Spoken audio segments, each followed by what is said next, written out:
Dan Walker's here with second round FA Cup action now on BBC Two.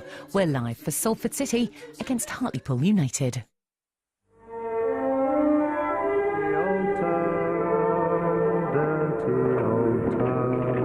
The road to Wembley can still start in a Salford back street. Sequels are never as good as the original. Oh, what a goal! How are they?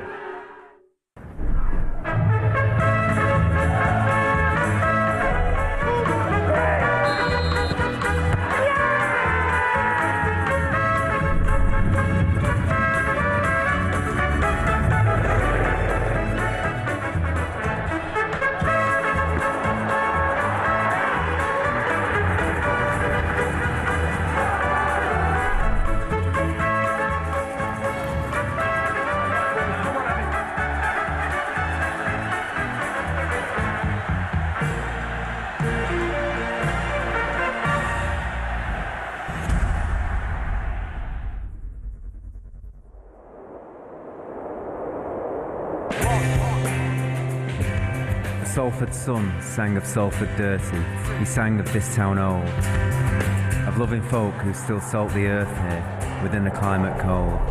No factory croft, no gasworks wall, landscapes have changed, so's the shape of the ball. And all the champagne, cigars and caviar of the incoming nouveau riche cannot buy a taste of honey, where tradition runs rich and deep. What a start for Salford City! Where you'll still see the odd mongrel dog on the pitch smell Bovril at half-time. Hear the cold turnstiles go click, see rattles in hands, small kids with freckles, matched up men from Lower Broughton, North Country boys from Eccles. And the mayoral monkey driven insane, blind spirit from a Christmas past. Will the underdog bite again? Blind Spartans! They've come from behind to beat Hartlepool. Predictions are useless, but the winner takes it all. The champagne cigars are the cavalcade of stars in the FA Cup third round draw. Just looking over Salford, once again lit up this evening. The Emirates FA Cup rolls back into town. This time League Two Hartlepool are the visitors. Good evening. This is, of course, what the FA Cup is all about. A team from the 7th tier taking on a side 3 divisions above them. Could we be on for another upset? Who knows? We'll find out over the course of the evening. But the fans have turned out in force. I've got a little gaggle behind me as well here. But they know 1 month ago Notts County were beaten at this ground by this team. And you know it's a big one. Even the Valencia boss is watching. The two teams have been here for quite some time already. Salford travelled from just down the road at their hotel where they spent the afternoon. Hartlepool made a slightly longer trip, 120 miles for them from Victoria Park. They arrived here just over an hour ago. A big thanks to Tim Burgess of the Charlatans, who's here tonight. We'll be chatting to him a little bit later on. The FA Cup is here as well, and our guest, Paul Scholes, is part of our team today. We've got Danny Murphy, and the hat is back. Trevor Sinclair has got the headwear with him. Paul, do you want to get the Gary Neville stuff out of the way early? Yeah, we might as well. I think it's a great opportunity for Gaz. Knowing him well, he's brilliant at whatever he does, Gary, and I'm sure he's prepared for this for the last 4 or 5 years. It's not a big surprise to him. I just think it's brilliant that a big club like Valencia have took a chance on a young English coach. Do you think that it will affect things here because he was so heavily involved? Those who've seen the documentary will know that. Will it mean a bit more work for you and the others? Well, I hope not. No, well, Gaz likes to be in control wherever he is. I think he'll find it difficult not to be, still involved with this and all the stuff he does. But Valencia's a massive job. He's going to have to go into that full tilt and maybe start delegating a little bit. We've got both the Nevilles watching tonight, one in Manchester, one in Valencia. But the game is here, and we've got your team to talk about. Are you still buzzing the club and the players from what happened in round one? Yeah, we're still very much excited about that first game. It was a surprise to us. We knew we had half a chance, but when you're playing against a team 3 leagues above you, you're always a little bit worried. And tonight we're drawing a team from the same league, and we have a good chance again if we could just reach the standards we did of that night. Then I don't see why we can't win again. Danny, it's easy to talk about what a big night this is for Salford, but that potential of getting to round 3, that's huge for Hartlepool as well.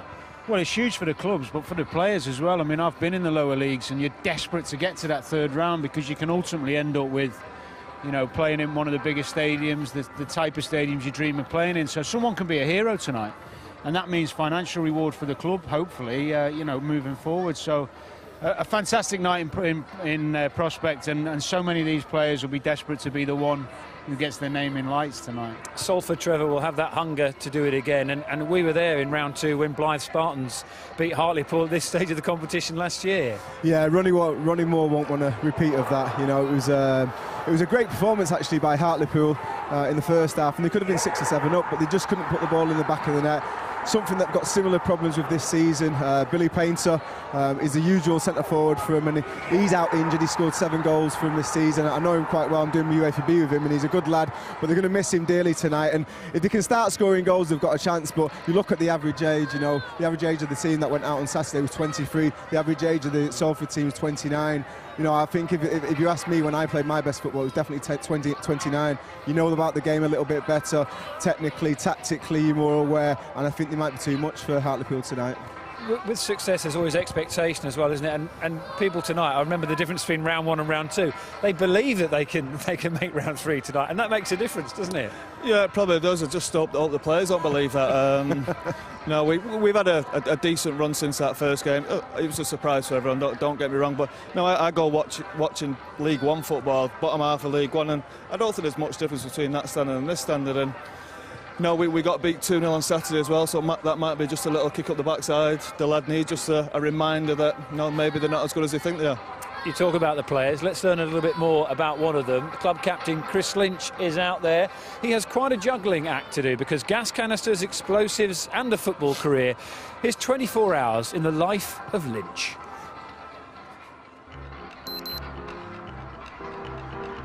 I'm Christopher Lynch. It's now 6 o'clock. I've just finished work and I've got to get myself to training. Beating Notts County was massive for us. Obviously we didn't expect it on the night, but we knew if we turned up on the night that we'd definitely have a chance. Webber! What a start for Salford City! I think I'm lost actually. Richie Allen. Oh, what a goal! I've watched the game about 4 times just to see what I played like really. I don't think I'll ever get a night like that again. This is a chapter they will never, ever forget. Played non-league now for 11 years and I've had nothing like that. I mean, playing for Salford City with a class of 92 involved as your owners, it's been a dream. Got to be there for half 7, so we're running a bit late. Tell us to start with it! Lynch, you join in. Good. Felt good. It was a good workout. Everything was intense, so we'll be all ready and sharp for Friday night. Good. That's good. Good. It's 9:30. I've just finished training. Better get home to bed. See you in the morning.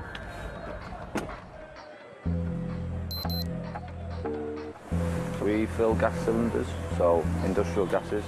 So today I'll be filling this pallet of nitrogen. We have to vacuum the cylinders before we can fill them and open the valves and then let the gas releasing into the cylinders. It's 9 o'clock. I've now been at work 3 hours. It's hard to balance it. I work 3 shifts. Sometimes I have to leave football early to get to my job, because sometimes I work nights. I've been subbed a few times after 70 minutes so I can get to my job early, but football are reasonably good with me, and so the company who I work for here. The owners do understand my job now. Paul Scholes thought I was a nurse, but yeah, I think they know what I do now, so yeah, they understand. I think Gary said to me once when I was at Warrington away, I can't believe you got to work now, yeah. Balancing my home life and work is really hard, especially now I've got 2 young kids, but that's just the way it is. It's everyday life for a lad like me. Now the end of my working day, let's get myself home and get prepared for tomorrow's game. Good preparation, and Paul knows he's not a nurse now, but you can see the players are still out there. Steve Bowers out on the pitch in amongst the home side. We'll speak to Ronnie Moore and talk Hartlepool in a moment, but Steve, some more players for us to keep an eye on from Salford tonight. Yes, Dan, you and I were here for round 1 and we saw the standard that they're capable of, including the likes of Lewis Hardcastle, who's only 17. He's a Blackburn Rovers player, remember. He's from part of their academy. This man, Steve Howson, helped keep the clean sheet with a tremendous goal line clearance. How important is concentration again tonight?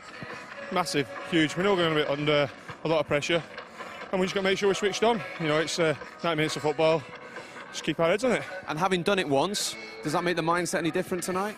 No, not at all. We were underdogs in the first round. we are the game again today. So we're going to do the same things as we did last round. Sorry. I won't hold your warm up anymore. Thanks very much. All the best. Cheers. Steve Howson in that back four. Richie Allen, who came off the bench and scored that sensational goal in the first round. He starts tonight. He's just doing some shooting practice over there as well. And, of course, James Poole will be in that three-man attack as well. He has a point to prove tonight. He played for Hartlepool over 100 times in the Football League. Up front as well, Danny Webber, of course. We know him. He's played in the Premier League. He scored too. We got the chance to see that goal in that net there. Is the belief in the squad that you can do that again tonight? Yeah, definitely. I mean, you can see everybody's, at it. Everybody's looking to replicate what we did last time. Same energy, same spirit, and, everybody's excited. And the Hartlepool are in the same league as Notts County. Does that give you the extra belief as well? No, not at all. We're focusing on what we do. We know they're going to come with fire, but we'll meet them with equal fire, and we'll make sure that we're well equipped to combat them in the game. They're going in. Good luck. Thank you. There you go, Dan. Thank you, Steve. We'll continue our build-up to this FA Cup live game on BBC Two. Kick-off at 7:55. I want to talk to you through about characters, because it seems, Paul, you've got quite a few characters in your dressing room. Success, Danny, and winning. It's always great to win games, to win trophies, to win tournaments, but does it make a difference if you win it with people that you like, people that you enjoy spending time with? Well, yeah, of course it does. I mean, you could argue that you should always do your best anyway on the pitch because for your own self-pride, but if you've got lads around you who you respect and who you get on with, you're in it together. I mean, we had a little nucleus of players, as Scholesy did with United, but we had Mikael Owen, Stevie Gerrard, Carragher, that type, and we kind of came through it together. So you always want to do a little bit more for each other, I think. It works well that way. So you do 10% more if you like someone? I'm not sure about that. When you're playing, you do as best as you can anyway, even for your teammates, whoever it is, whether you like them or you don't like them, you're always doing your best to go and win the team. And I think we've got tremendous team spirit here. The two managers make sure that's the case, and I think that's one of our biggest strengths. I think that's the thing, Scholesy. I think when you're playing in a group of players where you all get on, the team spirit's good, that's when you remember your best football. And same for me at West Ham with Rio and Frank and a few of the boys. You're playing with great players, the team spirits, you go out together, you look after each other, and on the pitch you look after each other as well. And it can be on a night like this that the characters in that Hartlepool dressing room can be the ones that make the difference as well, Trevor. Yeah, well, you look at the league form, and the fifth from bottom of League Two. They're having a really difficult spell, not scoring a lot of goals away from home. They've only scored 8 goals in 9 away games in the league, so they're really struggling to score goals. But they'll think the cameras are here, the lights are here, there's a lot of interest, the expectancy is going to be there with them, and I'm sure they're a young lad, they'll be ambitious, so we'll see how they apply themselves. Well, things have changed a lot, Hartlepool, over the last 12 months. We talked about Blythe Spartans. That was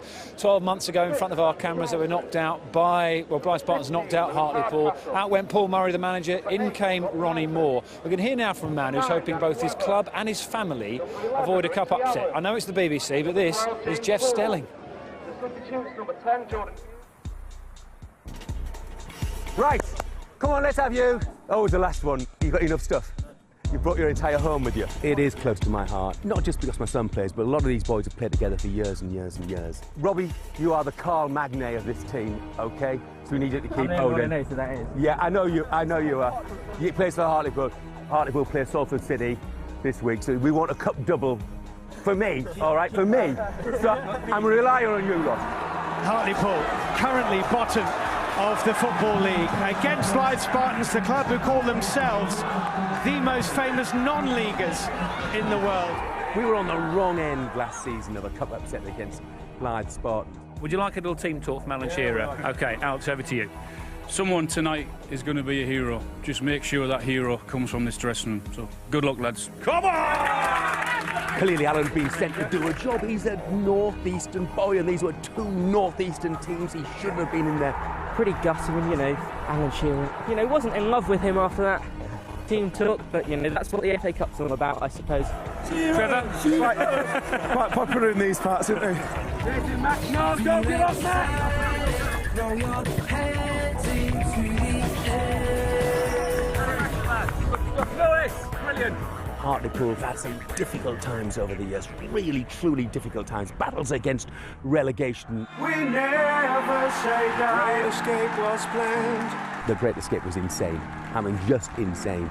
We were 10 points, effectively 11 points adrift. Everybody had written us off. We were odds on to go down to the conference. And then suddenly we put a run together, and every Saturday afternoon it got better and better and better because we were winning games, and suddenly there was a glimmer of light. When we won 2-1 against Exeter to stay up, I've got the front page of the newspaper framed above my room. It was absolutely unreal, and it went from being potentially our worst season to being definitely the best I can remember.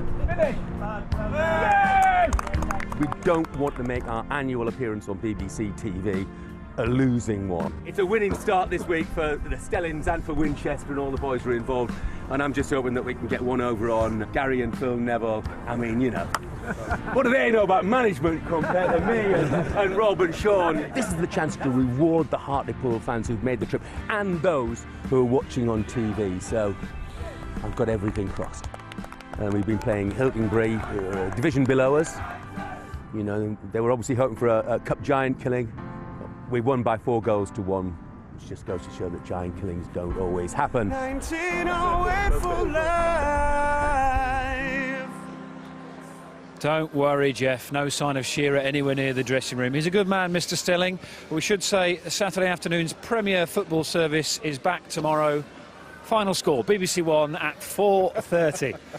It's all quite claustrophobic in the dressing room, though. Steve Bauer is down there somewhere. He's squeezed in with the Hartlepool boss, Ronnie Moore. Well, Ronnie, Jeff Stelling says giant killings don't always happen. It's your mission tonight to make sure one doesn't. I thought it meant us as a giant killers. No, we know what to expect, to be honest. We've watched the DVDs on the Notts County game. I've seen them 3 times, so we know it's going to be a tough game. If we're not up and at it, we're going to be in trouble. There's no doubt about that. Is their attitude the absolute key tonight? I think, without doubt, it's all about being tuned in and being at their level, because they'll all be rising their game by another 20%. So we've got to make sure we do that. If we do that, we should have enough to win the game. But shoulds and could-haves, that's what the FA Cup is all about, isn't it? I know you're quite a young team, but give us a couple of names of perhaps the most responsibility tonight, the players you're looking for to carry Hartlepool through. Well, the back 4, Matthew Bates, really. You know, he's the one that's been Premier League. You know, played at Middlesbrough, so we're looking for him to lead. Young Mandron up top, he's only a young kid, different in age groups, but hopefully we've got a few goals in us. I mean, we're just having 1 or 2 little problems with finding the back of the net, so hopefully we can put that right tonight. And you said you've watched the Notts County game. Did you learn lessons from perhaps what they didn't do? Well, it frightened me watching it, because they played ever so well. I would imagine Notts County weren't too happy on their performance, and if we come and play like that, we'll get beat. So we've tuned into them, we've told them, we've dragged them in about what it's about. It's the FA Cup. It doesn't matter whether we're top of the league by 50 points. It's all about on the night, and if our attitude's not right, we'll get beat. But if it's right, we should have enough to win the game. Good luck. Cheers, thanks. And 400 Hartlepool fans in total have made the journey from the northeast. They're in good spirits as well, especially after their league survival at the end of last season. They sold out their allocation in just a couple of hours. In total, we've got 1,400 packed in Moor Lane again for another game. Danny, you've played in the position of the underdog and the sort of giant being killed and doing the killing on occasions. If you're in that Hartlepool dressing room now, what are you looking for as a senior player in there? What do you need to happen to make sure you come out here and you get it right tonight? Well, you've got to show the team that's in the lower league that you're better than them and why you're playing at that level and they're not. You've got to want to prove a point and prove to them that you're the better player on the day. And collectively, that's not always easy, because the opposite side of that is you take it a little bit for granted and you expect to win because you are playing players from a lesser level. The fact that Salford have already done a great job in beating Notts County will make, I think, Hartlepool that bit more wary of them. I would hope so anyway, so I'd expect a good start from them for sure. And Ronnie Moore was talking there, Paul, about the importance of the back 4. I don't know whether you've been privy to what's been going on in the Salford dressing room. We'll hear from your 2 joint managers in a moment. But is that something that you're going to focus on from a Salford perspective? I think so, yeah, but we want to do exactly the same we did the last game. The 3 midfield players really got against their players. We've got some good players as well. We're not all about tackling and being tough. I think it's very important we keep our discipline tonight, but we've got some real talented players. Young Hardcastle's a good player. We've got the experience of Danny Webber, and we've got good young players who I think they can cause these players problems. And that's why, Trevor, it's slightly different to a normal game where you have a team from the 7th tier, because as Paul says, there's some real experience in that Salford team, and also physical discipline. We saw that in round one, that they didn't tire in that last half hour. No, very, very fit team. I've got to say, well done, Stolesy, for getting them fit. They've obviously been working. Nothing to do with me. Doggies and outlets and stuff. I slightly disagree with Dan, though, because I think, you know, even though you are the better team, it is in Hartlepool, I think they're going to have to go into this game and match Salford physically, and they've got to prove that they're committed to doing that. And if they don't do that, I think forget about the football. That won't even come to fruition. It'll be about the battle first. If they can match them for that, then they might be able to do the football and let the football and the better ability take over that situation. Is that why that classic cliche, the first 20 minutes are always important? Well, they are in any game, but one thing Hartlepool do have in their advantage in one respect is they should be able to do what Trev said because of the average age is, I think, 23, whereas Salford's, I think, is nearer 28, 29, so they should have the energy in the legs, and they are full-time, they're training every day, so they should be able to match them for that, and then the quality should come through. We're talking team talks, let's pop across because the Salford joint managers, your boys have just given theirs. Steve Bauer is in there, can find out what message they have been delivering. Steve? Yes, straight out of the dressing room, Dan. Bernard, what have you said to them? Replicate what we did in the first round proper. Approach the game the exact same way, work rate, work ethic, togetherness, and we won't go far wrong. How important is discipline tonight? Massively. We said the same in the first game. You know, at times in the league this season, our discipline hasn't been great. We've had players sent off, but I thought in the first game we handled ourselves really well. We've said that tonight. You know, stay in the game. You know, discipline side, stay on your feet. Don't need to go to the ground. Referees are a little bit different, obviously, at this level of football. We'll be fine. The boys will be fine. They're fired up. But, you know, we've been professional with our preparations. Bernard, after what you did in the first round, for you two guys, are you calmer? Are you more confident, more belief? I think we've just got to enjoy it. You know, we approached the first game as underdogs, and I think, you know, we're going into this game as underdogs, but a lot of people are rooting for us, you know, and I do believe they are, and I think it's for the right reasons. And like you say, we've not changed anything. We've approached the game exact same as we did last time. We've shown the team the respect that they deserve, and hopefully the lads in there, you know, it's down to them ultimately now. We've said what we've said. They take onto the pitch, and, you know, if they want to win the game, they know what they've got to be done. OK, well, the players are coming out behind us. There goes Chris Lynch to lead your team. Very best of luck, fellas. Cheers, Steve. Thank you. Mr. Scholes, you get nervous?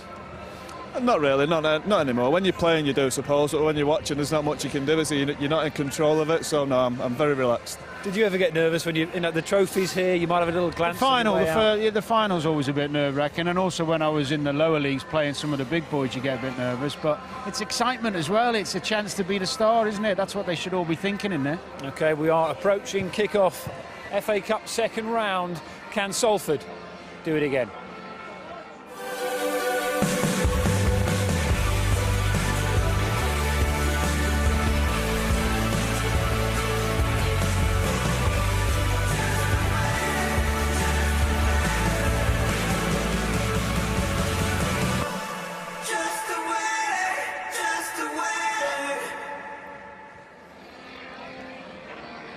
It's Friday night football once again on the BBC.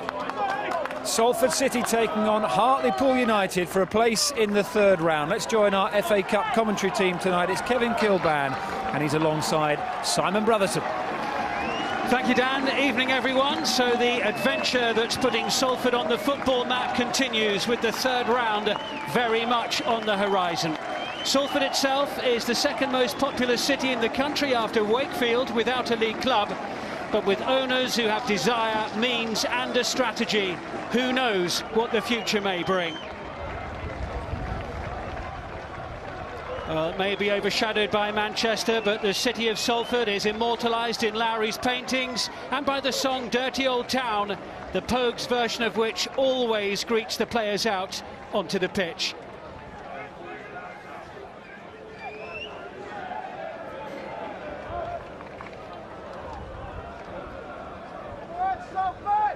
Uncharted territory for Salford. This their first ever appearance in the second round of the FA Cup. Until this season, they'd never gone beyond the third qualifying round. Let's have a look at the teams. Well, first of all, for Salford, Jay Lynch, a former trainee with Manchester United, is in goal for them tonight. Fullback Stephen O'Halloran has played for the Republic of Ireland earlier in his career. 17-year-old Lewis Hardcastle is on loan from Blackburn Rovers. Richie Allen scored the wonder goal in the first round win over Notts County, and James Poole comes up against his former club. As for Hartlepool, their goalkeeper Trevor Carson was relegated from the Football League with Cheltenham last season. Matthew Bates was part of the Middlesbrough squad that reached the UEFA Cup final and the FA Cup semi a decade ago. Jake Gray is a real box-to-box player on loan from Crystal Palace in midfield, while Rhys Oates celebrates his 21st birthday today.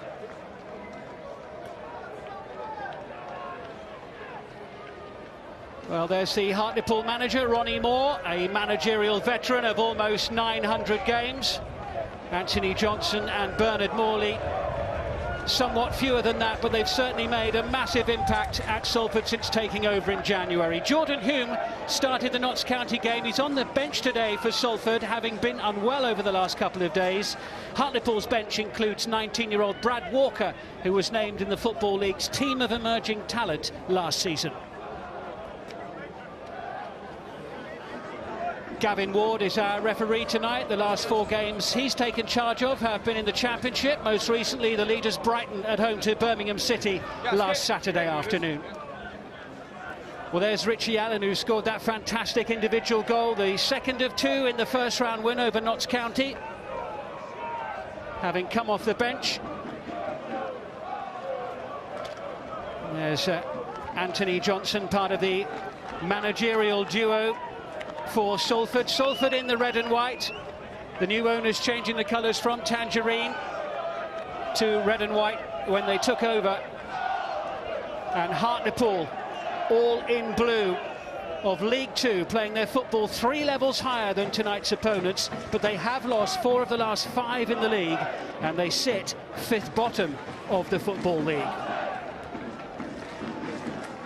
Here we go then, the second round of the FA Cup. Salford's 8th game in this season's competition. Hartlepool here on the back of a 1-0 win over Cheltenham in the first round. The third round is tantalisingly close. Kevin Kilban alongside me in the commentary box here. Good evening, Simon. Looking forward to a really good cup tie, particularly after the last game when we saw Salford come out. They started the game well and they continued that through the match, playing some excellent football at times. So I would expect the same sort of thing. Hartlepool have to combat that real energy that Salford shows, and if they do that, I believe as the league club they should have enough quality to get themselves through. Well, absolutely. Salford have to really play as they did in that first round tie, and Hartlepool need to really be up for it. It's a raw, bracing night here in Salford. The wind blowing quite strongly now.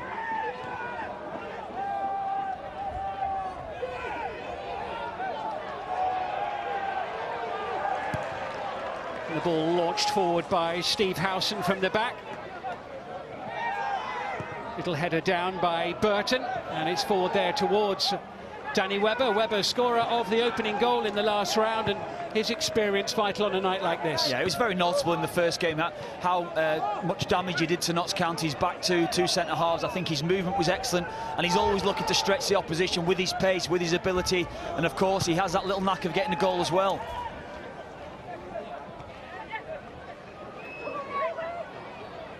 First touch of the ball for James Poole for Salford. Here now is Richie Allen. Good play on the outside here from the captain, Chris Lynch, of whom we were hearing ahead of the match. Yeah, I think he's another player. I think he's certainly someone who I've known him through non-league days. Straight in there, across the face of goal from Richie Allen, and thumped away by Mikael Duckworth at the back for Hartlepool. Well, we can see immediately the energy that they start with Salford. The front 3 players of James Poole, Richie Allen, Danny Webber, they get right up against Hartlepool's back 4. That's the way they're starting this game, and it's the energy of the 3 in behind them, Gary Stopforth, Lewis Hardcastle and Scott Burton. A slight misunderstanding there. Jake Carroll, the full-back from Hartlepool, putting the ball out of play. Here's a first touch.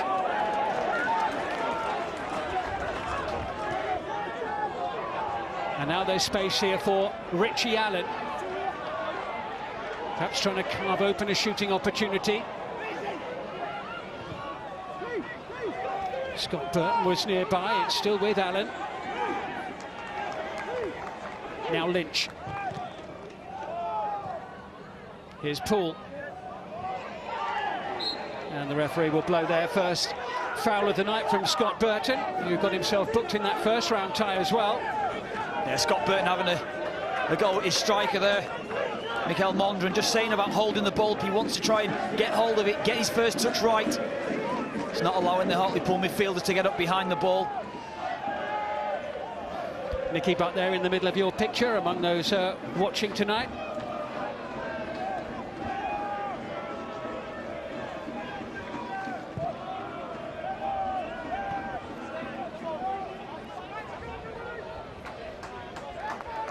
Safely seen out of play by Chris Lynch. Salford, incidentally, have been much better away than at home this season. They've won only 2 of 9 they've played here in the league, and 5 out of 16 in all competitions. But away from home, they've been absolutely unstoppable. They've won 11 of the 13 matches they've played on the road. They'll be looking to, of course, improve that home form this evening. And seeing plenty of early possession here as it's swept forward by Lewis Hardcastle. Well, again, that was something that was key to the performance in the first leg, how quickly they got the ball forward. At times it was James Poole coming inside to try and win the ball, win the high ball with Webber around him, so they're immediately trying to get Webber in the game.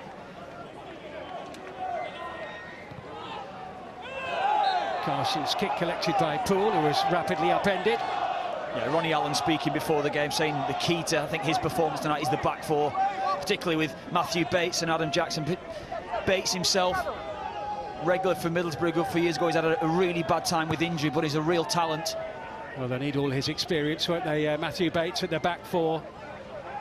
Hartlepool United this evening, there he is, experience in all 4 divisions of the Football League, and he's played against all 5 of the class of '92 during his career. And Ronnie Moore saying before the match he's really looking for him to play an important role tonight. Yeah, that's true. I mean, again, he has been a real talent. He suffered with injury through his career, and that's why he's had to drop down and now he's playing at Hartlepool. But he is a player they're going to rely on tonight to try to get them through it. You say the organisation of the players in front of him and his own ability that'll see it through.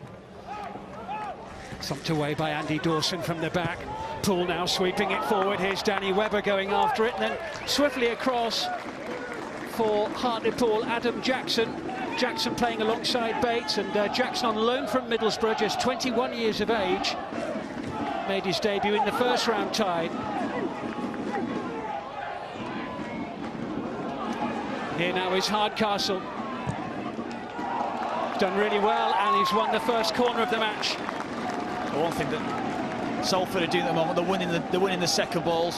Hardcastle, they're reading that, getting himself driving forward into the penalty area. He knows if any challenge comes in from the Hartlepool players, he's on for a penalty. Good start here again from Salford. Well, Hardcastle, his loan has been extended until Christmas Eve. Valuable first-team experience for him. Not sure whether that was a very heavy-footed corner kick or whether the wind just got hold of it. Yeah, we'll say the wind, shall we? Yeah, it's a poor corner. It's a good opportunity. Sending the bodies forward. Dawson and Howson both going forward from centre-half. Yeah, the uncompromising double act for Salford, headhunted from local rivals Ramsbottom United in the new year. About half a dozen players came with them as well, and that'll be some fixture when they play their old club on Boxing Day.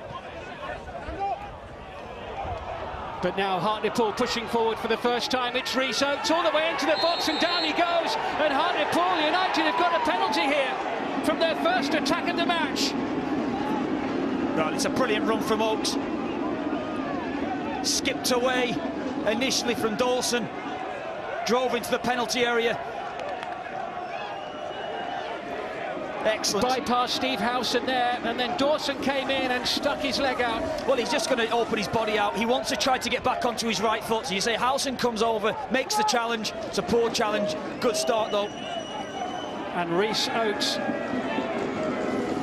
who scored once so far this season, with a golden opportunity to put his team ahead. Rhys Oates, on his 21st birthday, scores in the FA Cup, and Hartlepool lead Salford by 1-0 in the 8th minute of the match. Yeah, he did brilliantly to win the penalty, but how calm and collected he was to stand up and take the penalty himself. Tucked it away really nicely. Good start here for Hartlepool. Just stroking it away. Down to Lynch's right-hand side. Good penalty. Well, it was perfectly placed. And the striker who made 10 appearances for Barnsley last season, actually a club he'd been with since the age of 6, will surely have settled some of Hartlepool's nerves now. Well, the one thing that the players have got to immediately recognise, that Oates has the pace to beat Dawson and Howson. They've got to try and turn them if they can. Here's Oates over on the far side. And the ball flicked forward by Mandron, the loanee from Sunderland, and now it's with Oates once again. He's got support in the middle, and he looks to the heavens after sending that one sailing across the penalty area. Hey, we'll say it's a bobble, shall we, for him? Again, that man. Oates, it's a great run initially. He recognises he's got the pace. He gets away initially, just say, from Dawson, steps inside, and it's a brilliant driving run. Dawson's got no option. He's looked to make the challenge, but excellent from Oates. Well, it was a beautifully composed finish from the young striker. Well, it's something Danny Murphy spoke about before the game. Impose yourself, show that you have the quality. You're the league club, you're a professional footballer, and that's what you've got to take pride in as the league club come in here and show them who's boss in many respects. And that's the first goal from a Hartlepool striker for 478 minutes since Billy Painter got one against Crawley back in October. Billy Painter, their top scorer, with 7 goals this season, but one of several players injured tonight, an Achilles problem keeping him out of the team.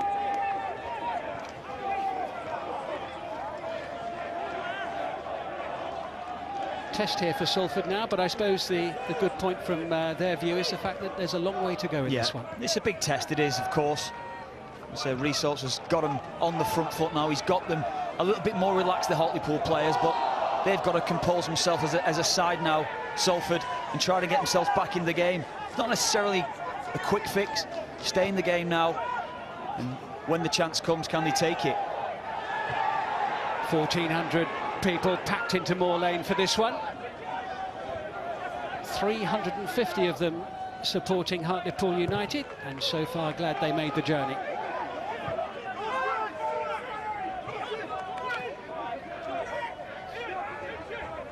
There they are, the tickets for Hartlepool actually sold out inside 2 hours when they went on sale. Header away there by Dawson. Hooked forward by Nicky Featherstone. Little flick on by Fenwick towards Mandron.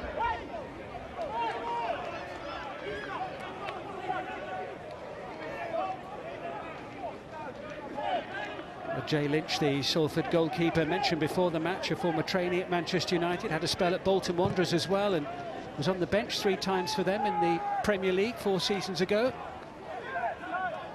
And has proven to be an excellent acquisition for Salford so far, just 22 years of age. Little flick forward there from Jake Gray, and then away by Duckworth, intercepted by Stephen O'Halloran. Salford still finding their feet in this match. Webber will chase, and he'll keep the ball in with Richie Allen in the centre and Poole heading towards the far post. It's Webber for Salford. The block is a good one by Duckworth. It's good defending from Duckworth. Once Webber gets inside, you know he's going to try and pull the trigger and get the strike away, but he was close enough, Duckworth, in position to make the challenge.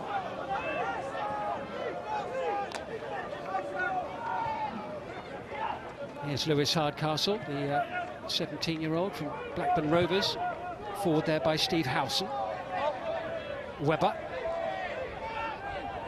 Over 200 appearances in the league in his career for the likes of Sheffield United and Watford. Allen was in a bit of space there on the left-hand angle of the penalty area. Salford settling for the corner. Yeah, Salford players recognising that the wind's against them slightly. The ball's going to hold up so they can turn the Hartlepool players with a little bit more pace on the passes going forward, and they know it'll hold up in the wind and it'll sit up and they can get the crosses into the area.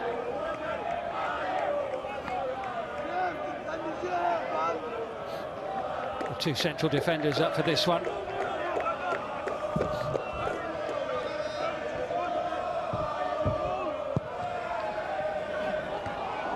Pushed away by Trevor Carson. Yeah, good goalkeeping. There's a player that I coached at Hull, Trevor Carson. Very, very good shot stopper. And kept a clean sheet in the first round, the Northern Irishman.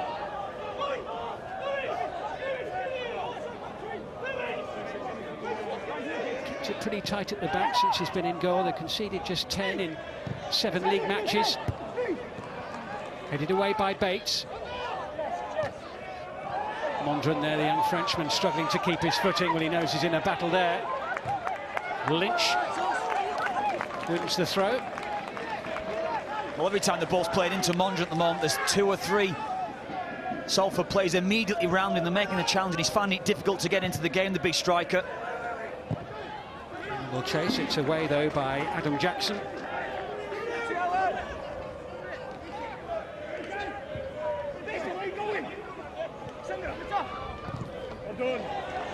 Lynch wins another corner. Your brother's played against him, hasn't he? Yeah, the message I got this morning from my brother was he loves a tackle, this boy, yeah. So my brother's played with and against him, actually, at Hyde United.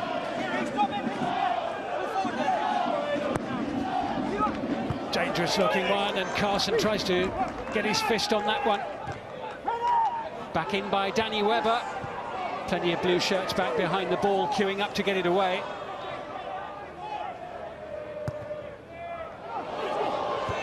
The header across the face of goal is just wide from the captain. Chris Lynch so close. Danny Webber just got to throw himself at it. Good ball from Richie Allen out wide. Lynch with the downward head. I think Danny Webber just got to throw himself at it. Go and want to score the goal. What a chance. Big, big chance for Salford to get themselves back level.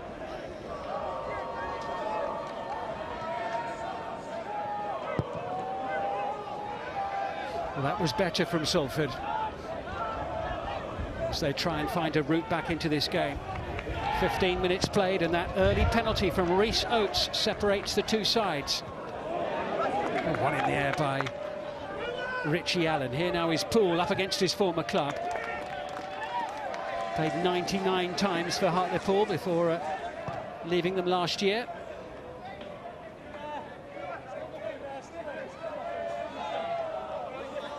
Being held up at the moment by Nicky Featherstone. Good job by Featherstone there. Mandron trying to get in between the two Salford defenders.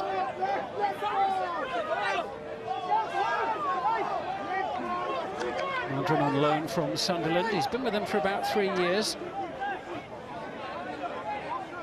And Jordan Hulme on the bench today. There might have been a fair chance he would have started in the game. Played very well against Notts County in the first round, but has had a stomach bug over the last couple of days, which has kept him out of the team. Yeah, I was impressed with him in that first game. Highly disappointed that he's missing this match. Showed some lovely touches. It was Hulme who smacked the angle of the post and crossbar, wasn't it, in the first round tie?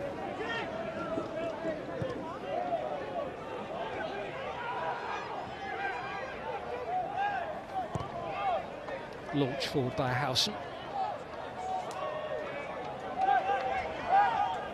Yeah, Matthew Bates there, got his back four organised. He recognises that he might not have the pace to keep with Danny Webber. Just pushed up immediately, just felt Danny Webber and dropped off, expecting the long ball played over his shoulder. Good defending from Bates. It's ahead of Mandron O'Halloran underneath it. Plenty of time there for Jay Lynch. Works as a community coach in Lancashire.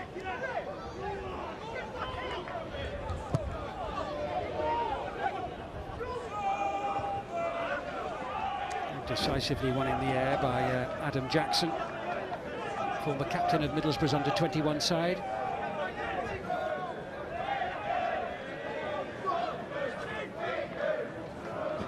Can't find a way through this time, and Burton sliding in. That's the second time he's been penalised by the referee for an overzealous challenge. That's a bad tackle, really bad tackle. He comes in late.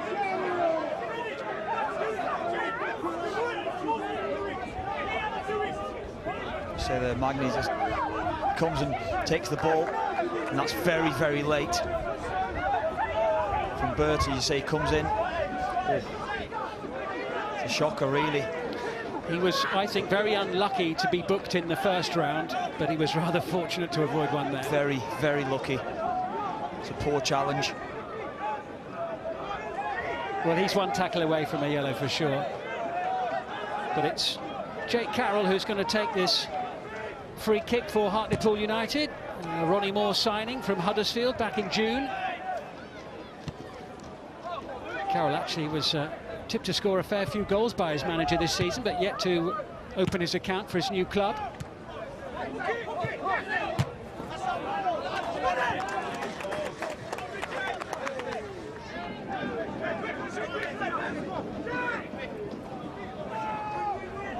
Towards Richie Allen, Webber in behind him, away by Carroll.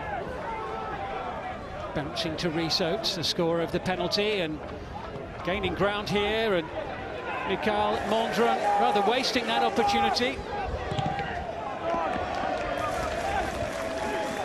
Well, that promised much more there for Hartlepool for a moment. Yeah, it's excellent again from Rhys Oates, just stepping beyond his man initially, freeing up Mandron, and he should do better because it wasn't a difficult ball for him to control. Bit of frustration from his teammates.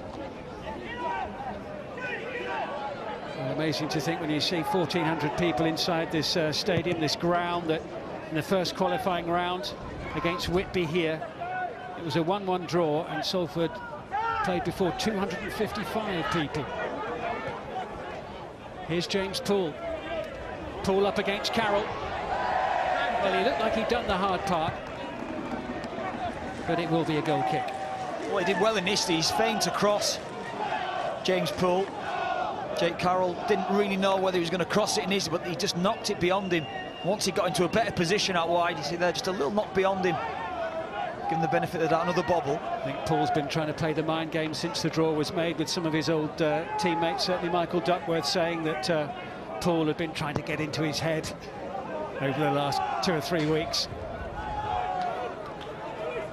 Here now is Lewis Hardcastle, looking for Danny Webber, who'd advanced down the far side of the field. Hardcastle, who made his debut in the FA Cup win over Curzon Ashton for Salford City. Anthony Johnson saying he's been a breath of fresh air for the team.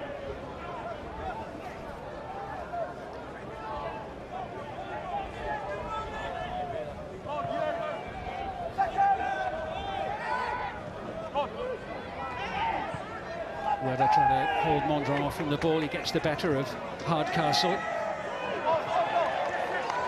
Flick forward by Stopforth, and there was a feisty one on the far side, which Halloran didn't like from Duckworth.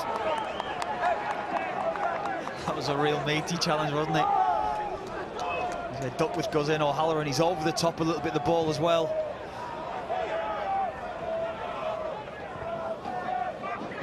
Not a great one there from Duckworth, was it? Well, I think if that's in the Premier League, we see it so often, don't we say it, but it's true, if that's in the Premier League, that's at least a yellow card. Bit of space here now for Hardcastle.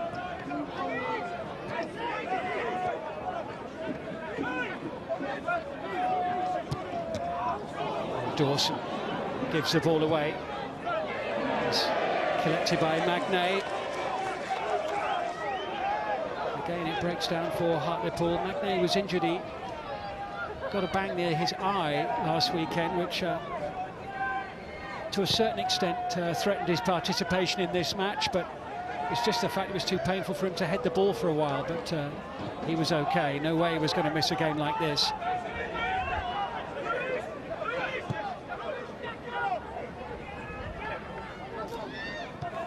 This is Howson. Now, Stephen O'Halloran. It was mentioned more than once that Stephen O'Halloran, of course, had played a couple of times for the Republic of Ireland, and those 2 appearances were games that you remember quite well, weren't they? Yeah, that's right. I was captain on the 2 games that he played, so it was certainly nice from a personal point of view, but he was a player that I expected so much of as well. He'd come through Villa's academy, expected him to go on to really good things within the game, but it just, you know, it's one of those, another story that just didn't quite happen for him. But no, it certainly didn't happen for him at Villa, did it? No, but he's enjoying his time now. I spoke to him before the game. He's enjoying his spell here at Salford. He was playing in the Championship with Coventry as recently as 2011. He's very much got his eyes on trying to get back into the 3rd round of the FA Cup here tonight. Now, what can Salford make of this? All hands on deck here for Hartlepool as it's whipped in, and it's an equalising goal!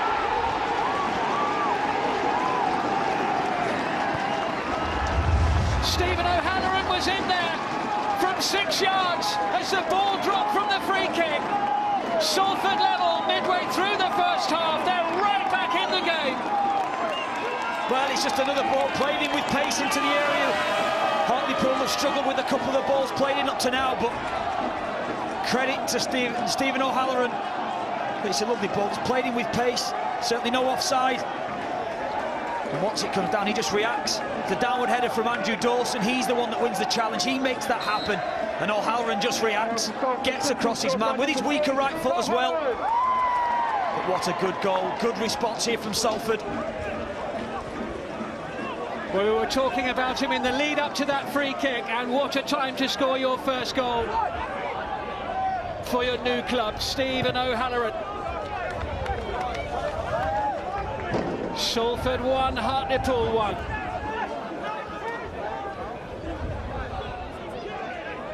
Back to square one, and what a night we could have on our hands here.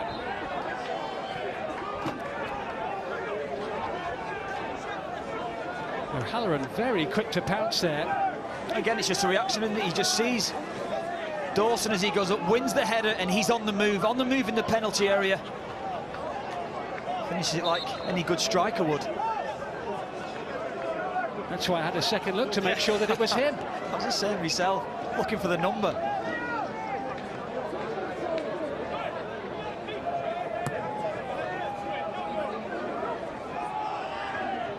Went on the edge of the box there by Adam Jackson in a way, looking again for Mandron. He hasn't had much change out of that defence so far, and when he did get an opportunity, the ball just disappearing, squirting under his foot. No, he hasn't had a lot of quality played into him, but when he has had decent balls played into his feet, he hasn't held the ball up well. He has to do better for his side.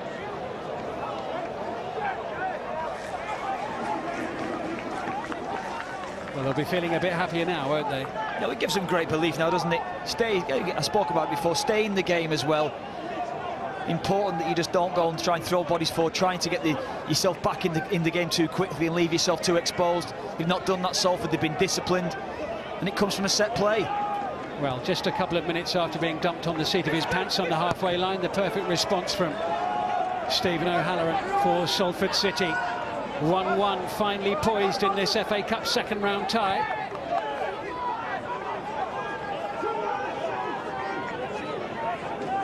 Forward here by Carroll.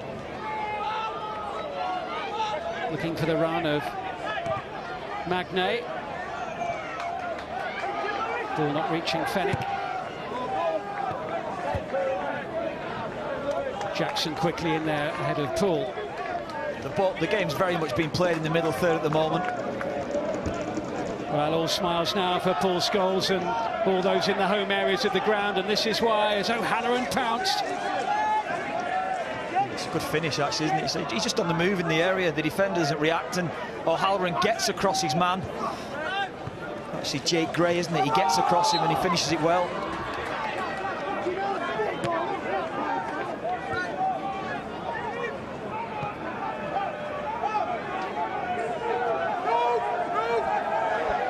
Here's Howson, who made a fantastic goal line clearance in the first round tie against Notts County.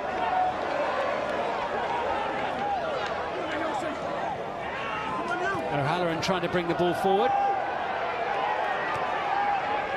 Hartlepool able to bring it away. The flick by Gray, the loanee from Palace. Just out of play. That's a poor touch by Gray. It's a real breakaway there for Hartlepool. I think Stopforth is really hobbling there, as you can see. Let's have a look at the challenge again here. Well, again, we've seen one or two, haven't we, in this game? Jake Gray just leaves a bit on. He leaves his studs high. We're very surprised if we get through this game without several yellow cards, perhaps even more.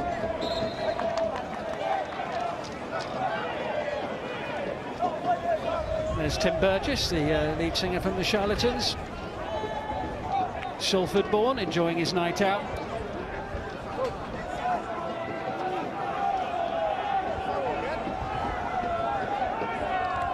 One in the air by Lynch. Collected here by Jake Carroll. Mandron full of running, but again well marshalled at the back by Andy Dawson for Salford. Forward by Chris Lynch. Ball just holding up in the air. Now Poole trying to open things up a little bit. Webber, flag stays down, whipped in by Webber and then headed just wide.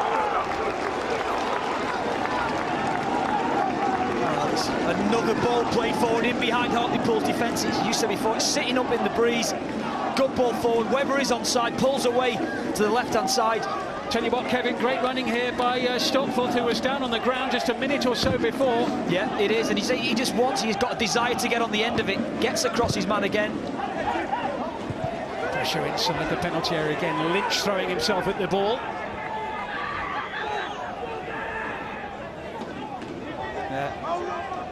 Lynch, you know, he's a threat. Certainly, he wants to get on the end of it. He's got a real desire to get on the end of crosses. This is the chance here again. Again, just sits up. You can see Webber just feels it into an area. So Stopforth just arrives, can't direct his header on target because he's beyond the near post. Nicky Butler, having been out on the field so many times during his illustrious career, now knows what it's like for the rest of us as he stands there watching the match.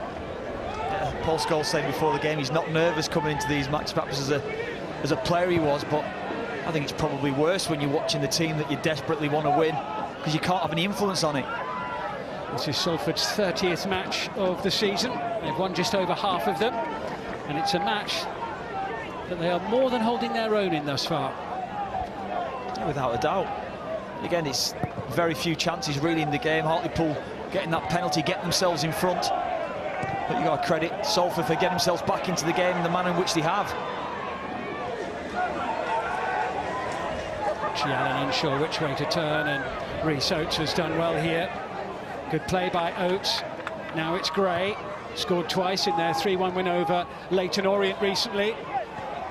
Real driving force going forward. Good play by Jake Gray, but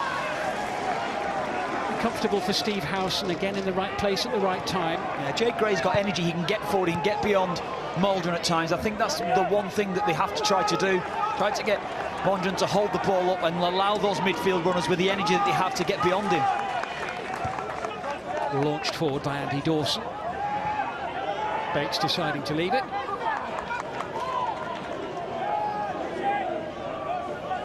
Into the final 15 minutes of the first half.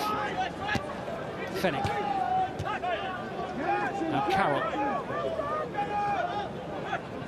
Away from Hardcastle. There's Nicky Featherstone, who's just been sitting in there in front of the defence at the back of the Hartlepool midfield. Bates needed to get that right. Fortunately for him, he did. Well, it's a difficulty when you're playing with a man like Featherstone in there. Again, I know of Nicky Featherstone from my Hull days. Excellent on the ball, really good technician, but it's difficult with the conditions tonight to try to put a real footprint on the game.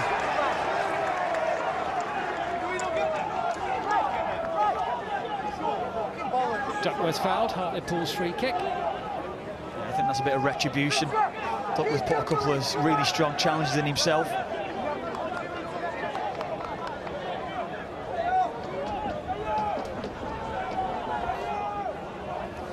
Hartlepool, as we mentioned, pre-kick-off knocked out of the FA Cup by Blythe Spartans at this stage last year. They'll be desperate not to suffer a similar fate this time round. Perfect start with that early penalty from Rhys Oates. But Stephen O'Halloran with the equalising goal for Salford. This is Poole. Now Burton.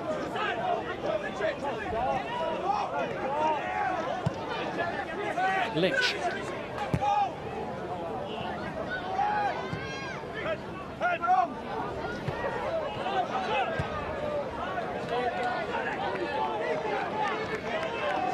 Jay Lynch in goal for Salford hasn't had very much to do at all, has he, in this first half? No, he hasn't picked the ball out of his net from the penalty, but as you say, very much Salford on the ascendancy, aren't they? I think this is where we'll find it. It's very much played in the middle third, but it's Jay Lynch kicks, he's getting it forward quickly, and it's the midfield runners from Salford that's getting in support. It's good from the non-league side's point of view, though, isn't it, that Hartlepool have been restricted from open play. They haven't had any attempts on target. Averaged a goal a match so far, 19 goals in 19 games in League Two.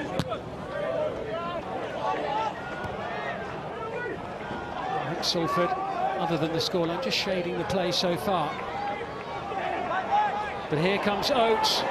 Good, strong, powerful running by Rhys Oates. And Gray just sends the ball sailing out of play on the far side of the field.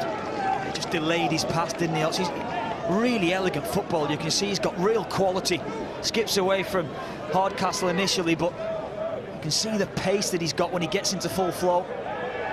Excellent defending, actually, it was from Howson just to prevent that run, but he just delayed his pass a second too long and wasn't able to free up a teammate.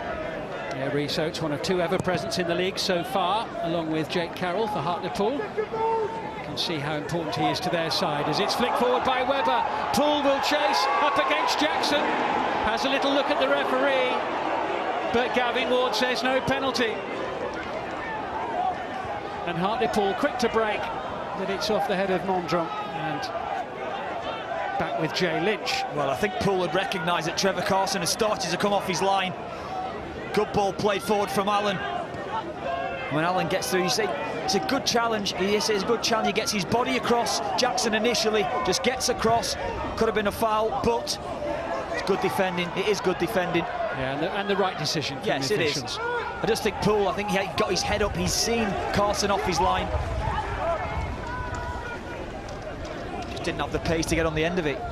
Well, Poole is the top scorer for Salford in the FA Cup with 4 so far this season. Sublime winner from the edge of the centre circle in one of the qualifying rounds, and a hat-trick at Whitby as well in the first qualifying round replay.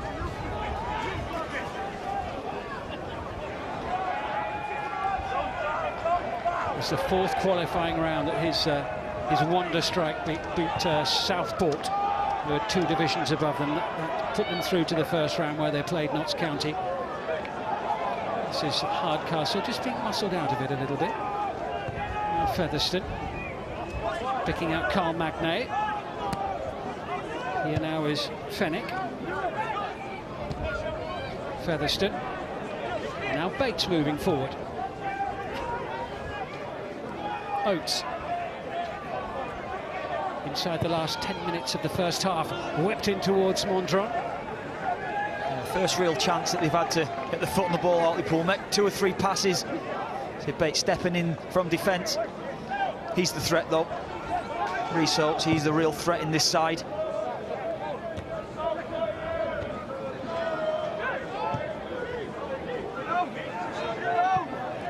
Dawson looks as if he's got this one covered, but Lucas looking ball very rapidly turned into a corner kick. Yeah, done well there, Mandron. Just tracked the run of Dawson. Stayed with him, and it's just a bad mistake. So there was quite a strong wind as well, blowing behind the ball there. Well, that's a difficulty, isn't it? Certainly from these set plays, you've got to put a ball into a good area. And it's always difficult for defenders then to try and read the flight of the cross. Jackson and Bates up there, right on the goal line. Oates as well. Everybody right in the goalkeeper's nostrils. Jay Lynch is in there somewhere. Away at the near post by Gary Stopforth.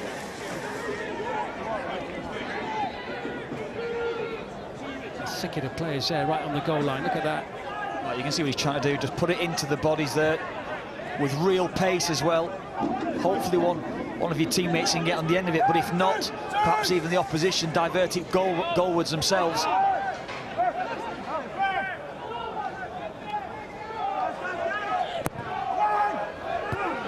Oh, it's off the top of the bar, so close to a second goal. Good ball.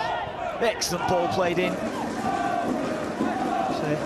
Mandron just pulling away, just trying to get it back on target. It's actually off. It's off the defender there, Howson, isn't it?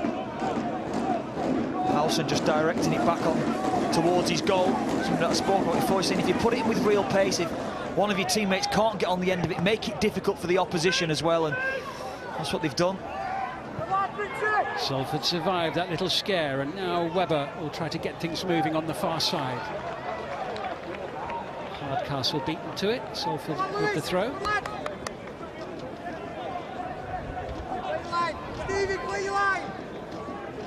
Ronnie Moore there, who's previously guided teams into the 3rd round of the FA Cup on 9 occasions during his managerial career. breaks loose off O'Halloran. Burton forward. Duckworth again being tested on that far side. Keeping Hartlepool's full-back busy.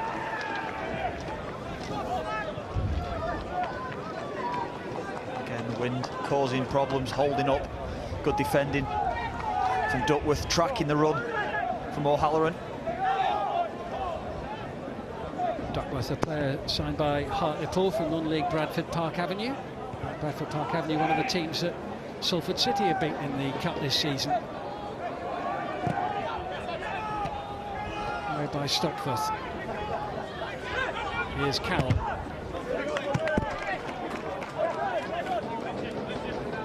Well, the managerial duo saying that they wanted their Salford team to be competitive in this match. I noticed it was something Gary Neville said in the match programme tonight as well. They want the team to be competitive in this fixture, and they've certainly been that as we head towards the final few minutes of this first half. Yeah, without a doubt, they've been competitive. I think Hartlepool going in at half-time, they can get themselves together, regroup. Ronnie Moore, I'm sure, would want that. But Salford, credit to them for the performance they're putting in again.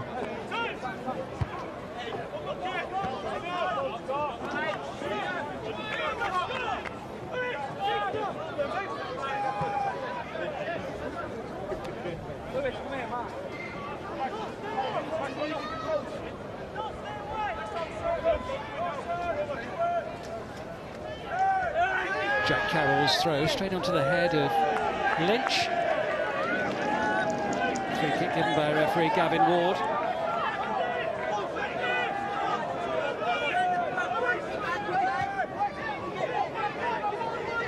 Chris Lynch, we heard all about his commitment to the cause ahead of the match, working permanent nights as a gas engineer. Well, it's a great story, isn't it? You know, the commitment that or the attitude that he shows, turning up for training to try and get himself prepared for matches. Credit to him. Sometimes having to leave early from night games to make it to his shift.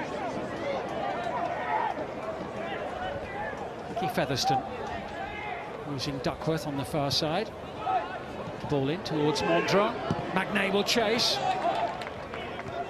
Covered there for Salford by Scott Burton. Here's Oates once again trying to tee himself up. Couple of little step overs. He's a threat, Oates. Good little run on the outside of him from Magnay, just to free up a little bit of space for him to come inside. As he does, he frees himself up, gets himself a yard or two. It's just poor execution. But he took the penalty well, didn't he, Kevin, early in the game, very composed, and also we've seen a couple of really good surging forward runs from him. Well, he is, he's a talent. You can see it as soon as he gets the ball, every time his immediate thought is to go and beat his man. You know, excellent player, he does look a prospect, but he needs to maybe find that finish or the final pass. A little bit over-enthusiastic there in conceding the free kick with the challenge on Scott Howson. Howson, one of those players who followed the managerial duo from Ramsbottom last January. Used to play up front, but now very much a central defender. Too long for Richie Allen. Richie Allen, who joined the club 3 months ago from Fylde. He scored 25 goals last season. He's up to 9 this time round. None, no doubt, will be better or more remembered than that first-round goal against Notts County.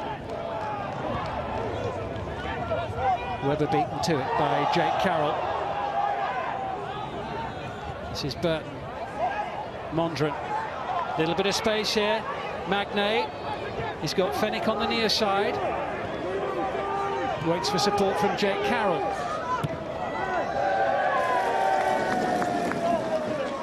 Options there, Gregg got forward.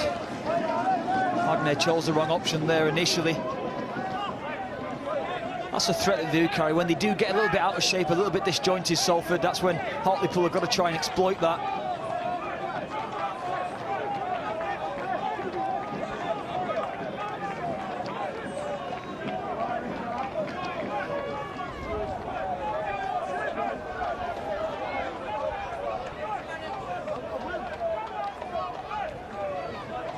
Lynch with the throw, he was looking for Allen. Oates beaten to it at the edge of the box, Featherstone. And now away by O'Halloran. I don't think we're going to have too much added time at the end of this half. Jackson did well there, watching the flight of the ball, given the weather conditions. You can see it holding up. Gets high up there, he's done well, he's read the flight there. Jackson just sees it through.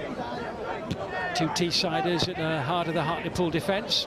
They look a decent pairing as well, Bates and Jackson. Yeah, it is. I think sometimes as well, lots of times, just doing basics right as well. You know you're going to get a lot of high balls played into you. Just at times, take no chances, put it into the stand if necessary.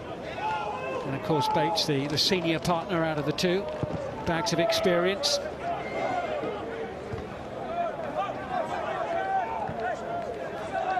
There's Carroll throwing himself at the ball, but Hardcastle now for Salford.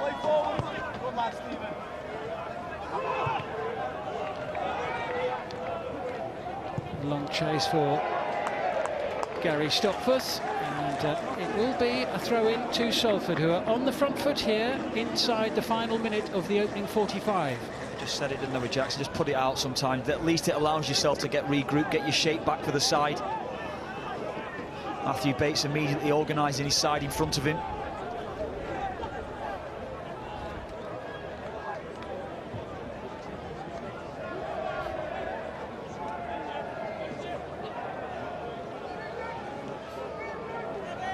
With the ball back from the street, the match can resume. Corner kick for Salford, knocking on the door with half-time on the horizon in this FA Cup second round tie. Both sides have been dangerous from set plays. Webber has the ability to whip it right under the crossbar. Here we go, towards the far post, and Steve Howson went for it. Goal kick for Trevor Carson. Let's have a look and see how much added time. I think we're going to have 1 minute. Added time at the end of the first half. That's 1 minute added time. We're into that 1 minute now.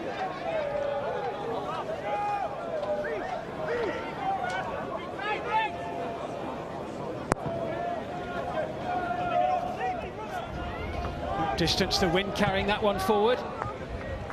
Away by Dawson, and Chris Lynch will happily see that one behind. That should just about do it in this first half. Yeah, good defending from Lynch again. He recognised it was Fenwick, it was offside position. And it just allows both managers just to get themselves settled. That's Morley there, you know, just what we said at half-time, I'm sure it'll just be the same again. Just continue what you're doing, stay in the game, and get it forward. And if you get it forward early, get the midfield again, putting the pressure on, the chances will come. They'll have the wind mostly behind them in the second half as well, Salford. There goes the half-time whistle, and Salford City again are delivering in the FA Cup. Rhys Oates put Hartlepool ahead though with a penalty in the 8th minute of the game.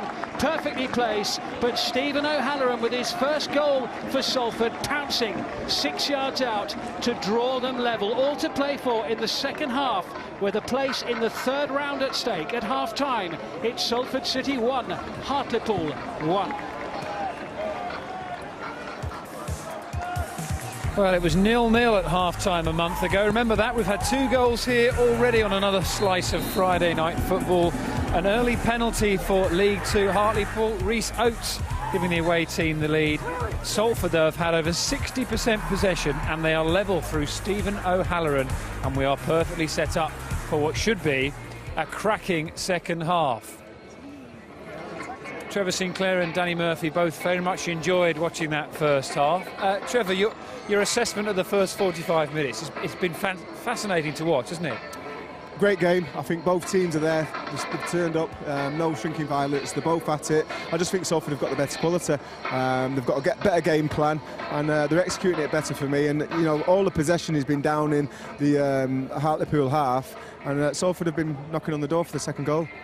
You two have been screaming, from a Hartlepool perspective, get the ball to Rhys Oates. They got him the ball in the first 10 minutes, and he caused havoc at the back for Salford. Well, he did, and I don't understand why he hasn't had more of the ball, because he's very capable, of course. And I agree with Trev. I think the Salford team have been at it in so many more ways, but this was the penalty, and I think that He deserves credit, yes, for the way he's gone at people and committed them, but it's a lazy tackle. This is Andy Dawson. Yeah, it's from Dawson, and he'd be really disappointed with that. But the reaction, good penalty. The reaction from the Salford team, we were talking, Trevor and I, was really impressive. Really easy to disappear at that stage, wasn't it? Indeed, and they stayed calm and they lifted themselves really quickly and got right back in the game.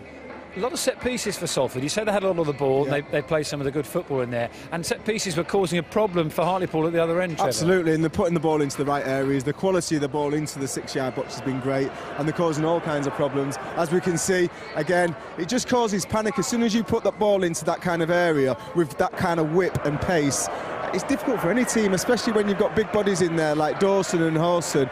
But they've done that, and the reason they're being able to do that is because they're getting the ball into the right areas and they're getting corners and set pieces. Again, great ball in. This was a chance for Danny Webber. Danny Webber, I mean, the movement is superb. He's looking to get in there.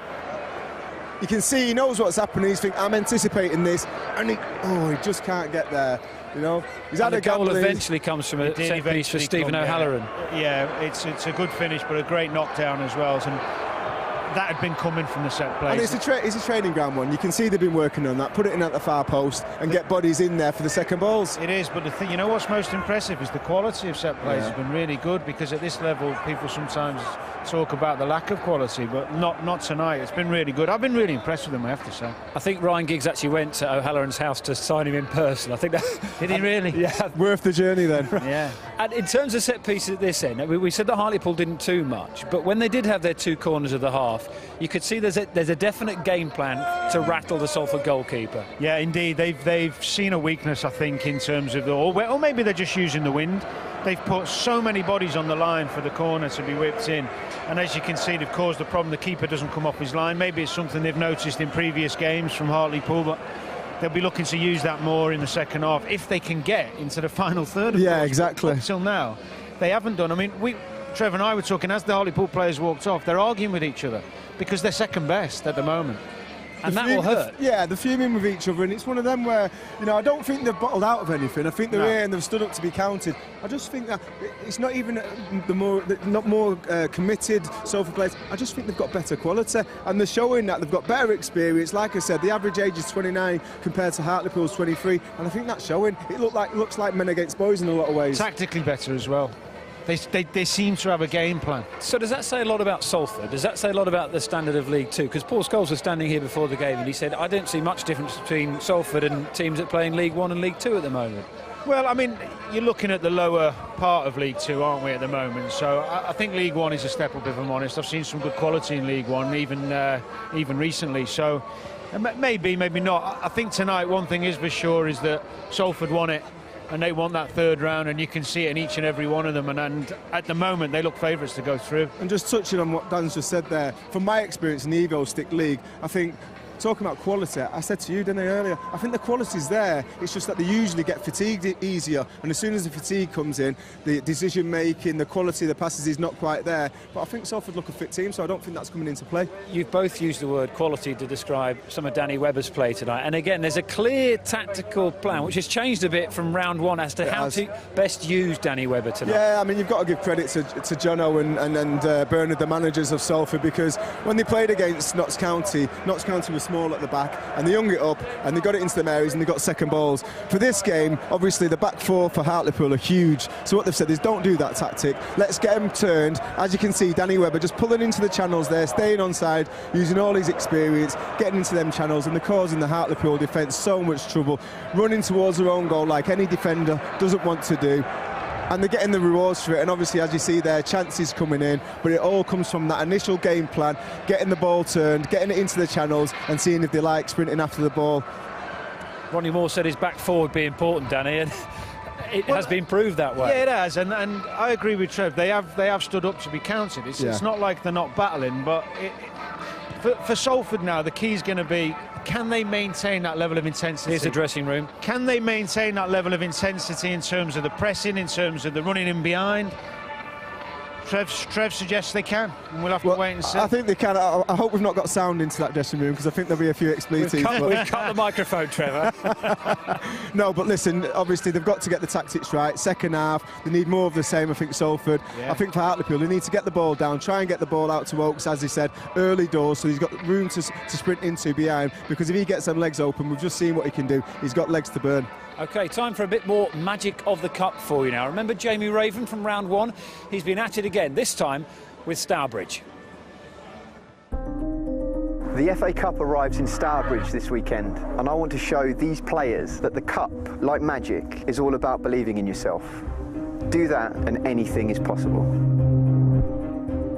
The way this game works, just so everybody can see, you're going to choose a number on the dice. Whatever you want goes on the top. So let's say, for example, number 6. Show everybody, then your other hand has to cover it up so I can't see, okay? While you're doing this, I'm going to turn the other way, I won't look, okay? When you're done, I'm going to guess. Whatever you want on the top, show the guys.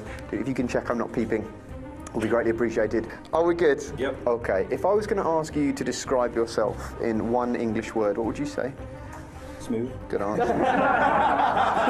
No, it's interesting because the word smooth has 6 letters in it. Number 6 for you. Oh, wow.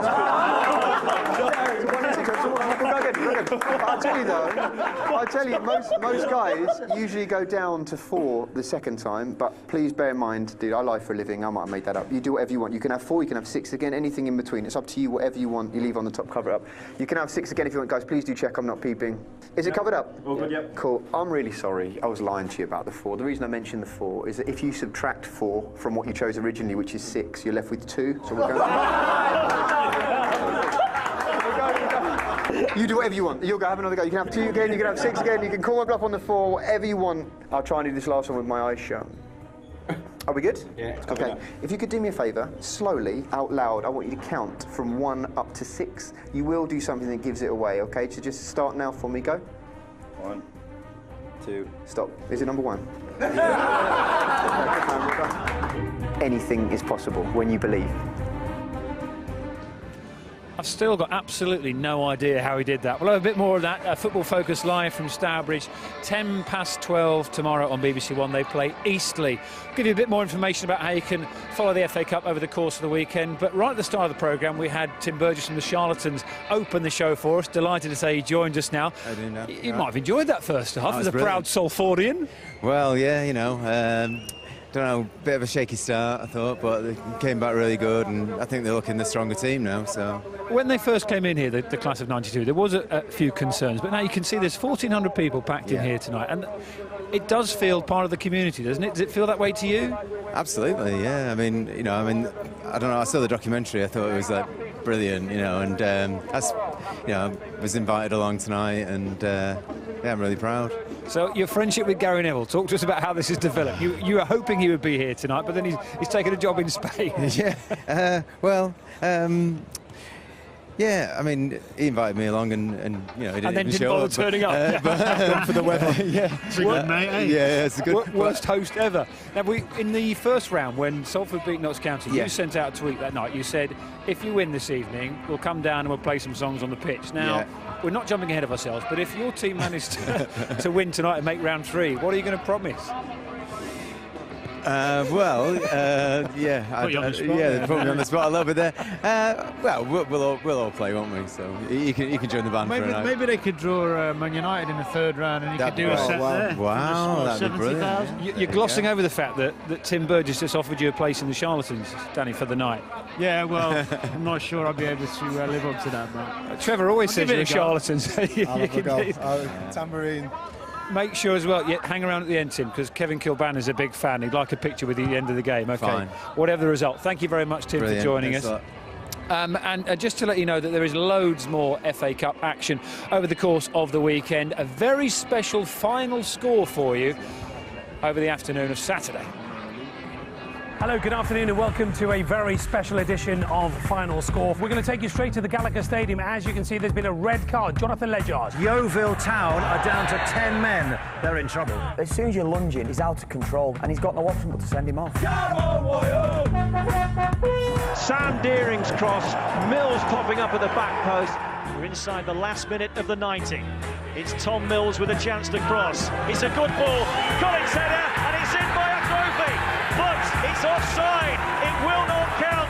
Fantastic climax to this game. It's Curtis MacDonald who's got the late equaliser for Brackley Town, 40-odd places below Newport County. Sam Deering to make it 5. And he has! It's a famous day for Whitehawk FC of Brighton. They're through to the second round of the FA Cup. And Chesham are the FA Cup heroes. They've overcome Bristol Rovers. Big weekend for Chesham. Let's show you how the weekend pans out. Football Focus live from Stourbridge tomorrow afternoon, as we said, 12:10. Final score, all the goals as they fly in. It's a great programme. BBC One at 4:30. We are, of course, not neglecting the Premier League. Match of the day on Saturday night. Danny's part of that. We'll bring you all of that. And Saturday's FA Cup goals will be available on the BBC Sport website during the evening. On Sunday, another day of FA Cup magic, another special final score. All the goals really popular in round one, that's on BBC One from 1:45. Highlights of every second round game on BBC Two at 6. Match of the day 2 on Sunday evening. Newcastle in trouble. They take on Liverpool in the Premier League. And then the draw for the third round, live from Cardiff. That is on Monday night. And you might also be interested in this. He can play, so can she. He can't, though. He can definitely play. Not him, though. The FA People's Cup is a 5-a-side tournament from BBC Get Inspired and the FA. It's only open to amateur players, so the pros won't win it, but you might. For more info and free entry, go to the Get Inspired website. All the details on the website for that. Let's find out what the class of 92, or 2 members of them, thought of that first half. There was Steve Bauer. Yes, as Paul Scholes, the 2 of them are in Salford and not Spain. So let's see what you've made of the first 45 minutes. I thought we'd done really well. I think there was probably a nervous sort of spell first 10 minutes where we conceded a goal, but apart from that, I think we've looked a real threat, especially at set pieces. I think we've had some half chances, and with a bit more luck, we could have been 2-1-0. Good reaction to going 1 down, Nicky? Yeah, it was, like Paul said, really good game for us today. Had a lot of good chances, especially second half. Now with the wind, I think we'll be more positive going forward, so hopefully we'll get the next goal. Do you sense a little bit more belief in the lads, having done it in the first round, in that first half? They looked a little bit more composed. Yeah, I thought I did. Like I said, I was a little bit worried about the first 10 minutes, but after that they settled down and played some nice football at times. And, our front 3 players are a real threat. Danny and Poole looks, they look like they can create chances and look like they can cause problems for their team. And Stephen O'Hanlon has got his first goal for Salford. I believe he's the only player that Ryan Giggs actually persuaded to sign. So if Ryan Giggs is watching this, he's done his job for Stephen O'Hanlon. I think that's the only thing he's probably done for us, really. No, but he's a really good player. He's took his goal well, and Ryan went and met him, so that was a good sign for us to get the player on board. Now then, second half, chance to push on and get it settled on the night?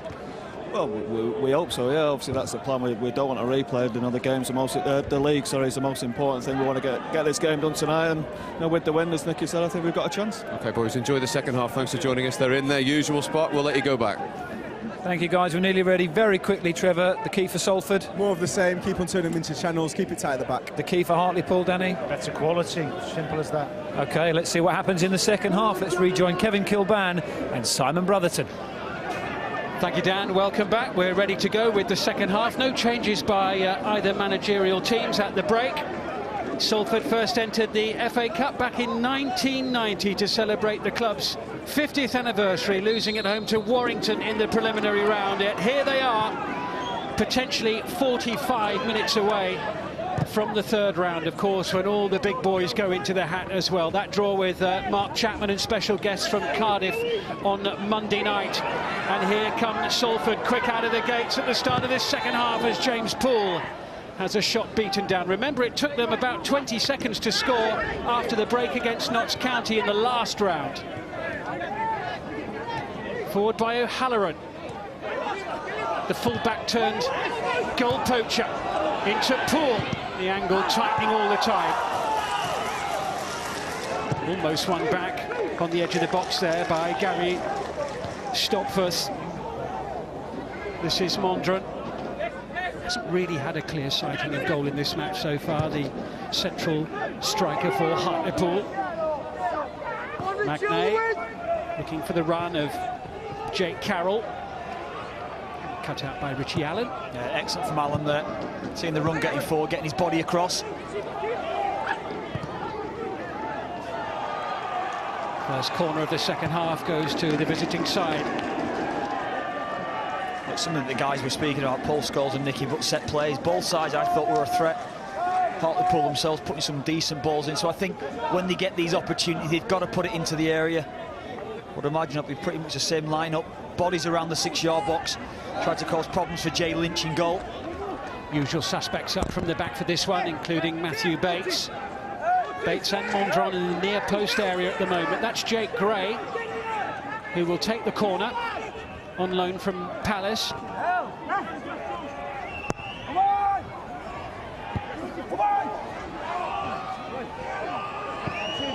And the shot just wide of the post.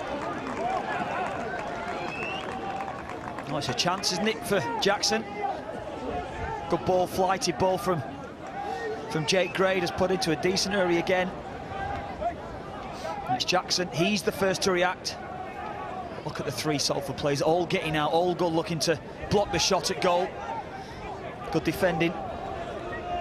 Gutty back behind the ball, and the shot just bobbling wide of the post there from Adam Jackson. Still hasn't got off the mark in the blue and white of Hartlepool during his loan spell.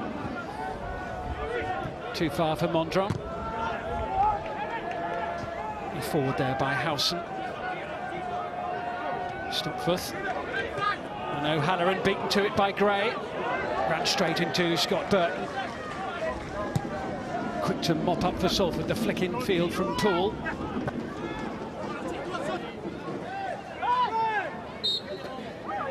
Incidentally, a few players warming up during the break, among them Jordan Hulme for Salford, who's been struggling with a stomach bug over the last couple of days, but no doubt desperate to get a run out at some point, if at all possible.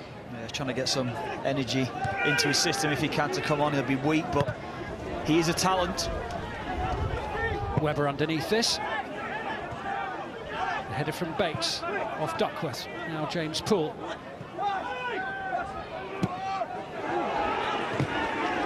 Feisty challenges flying in, and it will be a throw-in to Salford. Well, that's proper challenges, isn't it? That brings me back to a boy watching games. 2 heavy challenges, first from Duckworth and then Poole going in strong himself. And nobody bats an eyelid. No, players exactly. just get on with it. O'Halloran in there to Hardcastle. And the ball's spinning back into the gloves of Trevor Carson.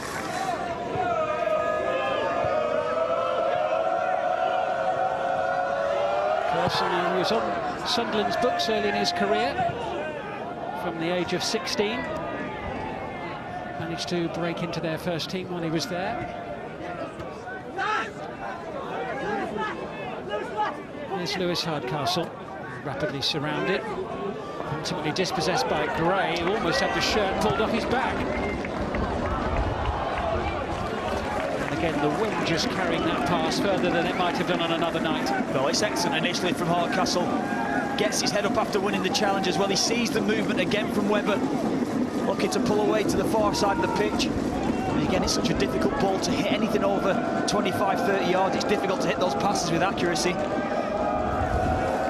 Great experience for a 17-year-old playing in a feisty match like this. It's brilliant, and that's why he said he's come out on loan. He wants to play games, and credit to him as well, first and foremost, for coming. But playing in a game like this will do his career the world of good. Hartlepool preparing to make a change shortly. We'll keep an eye on that for you. Rakish. Bingham, I think, is the player who will come on in the not-too-distant future. Not quite ready to make that change yet.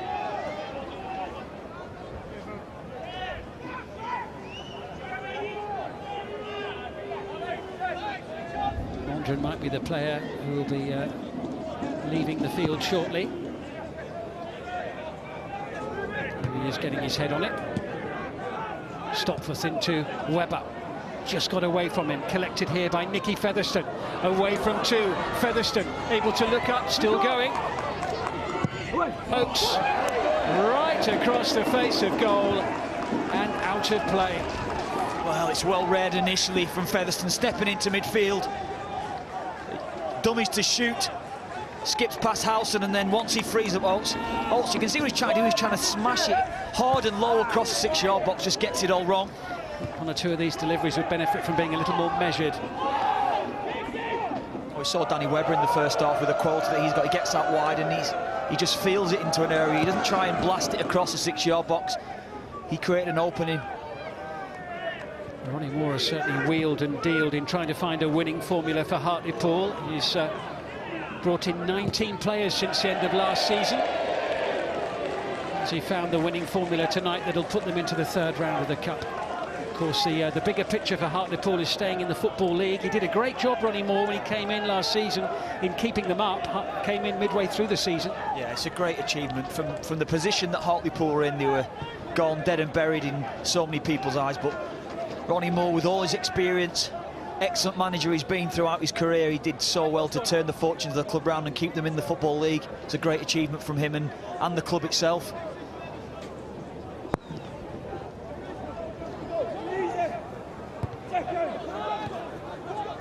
Away by Jackson.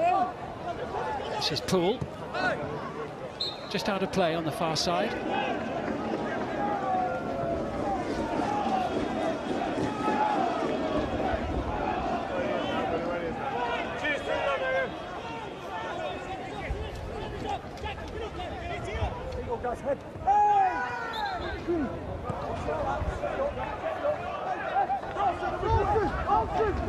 Salford's ball when they finally get it back off Nicky Featherstone. Composed, tidy midfielder sitting in the heart of the Hartlepool midfield.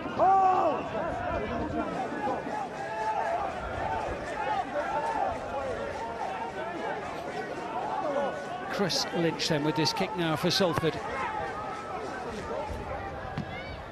Over the head of Richie Allen and comfortably scooped away by Jake Carroll, only as far as Lewis Hardcastle, and now Lynch trying to turn inside. Gray, flag goes up on the far side. Flag up very quickly there from Stephen Rushton. I think it's just Richie Allen just stepping in beyond. He is offside, good decision.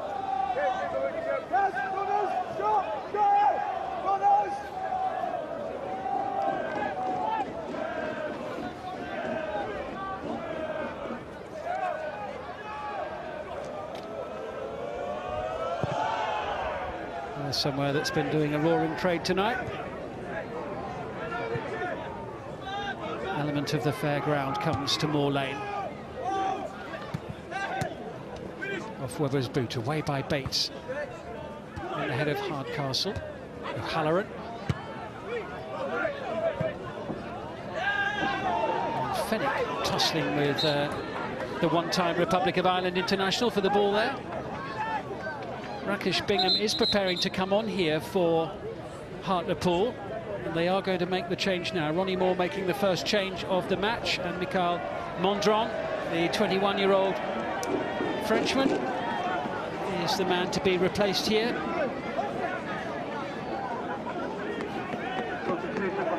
And Bingham coming on, spent a month on loan last season and was Ronnie Moore's first summer signing. Scored on the opening day of the season in a 2-0 win over Morecambe, and he scored 1 goal since then.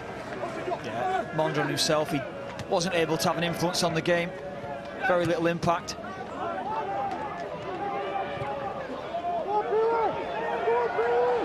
Forward by Lynch, and Carroll under pressure there from James Poole.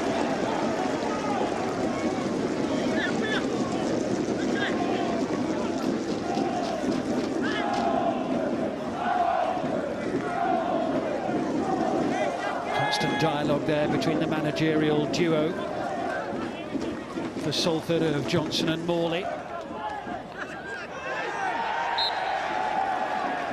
Poole rather tangling with Carl Magnay, and Hartlepool now with a chance to put the ball into the penalty area here as a result of this. It started this second half very brightly actually, James Poole. Continuation from the first game. His form hasn't been the best since that first round time where he was man of the match, Poole, but he's certainly come to the fore at the start of this second half again. 10 minutes into the second half. Finally poised at 1-1.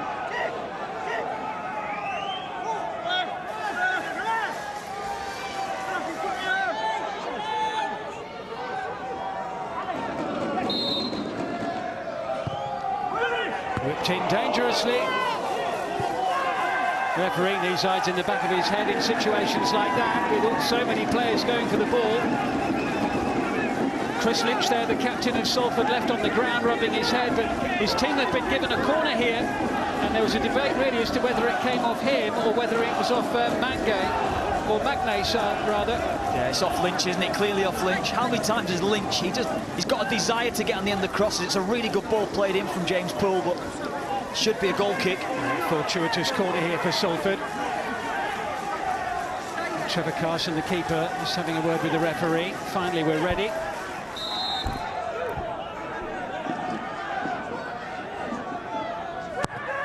It's in by Webber. Confidently thumped away by Oates. Little touch by Bingham.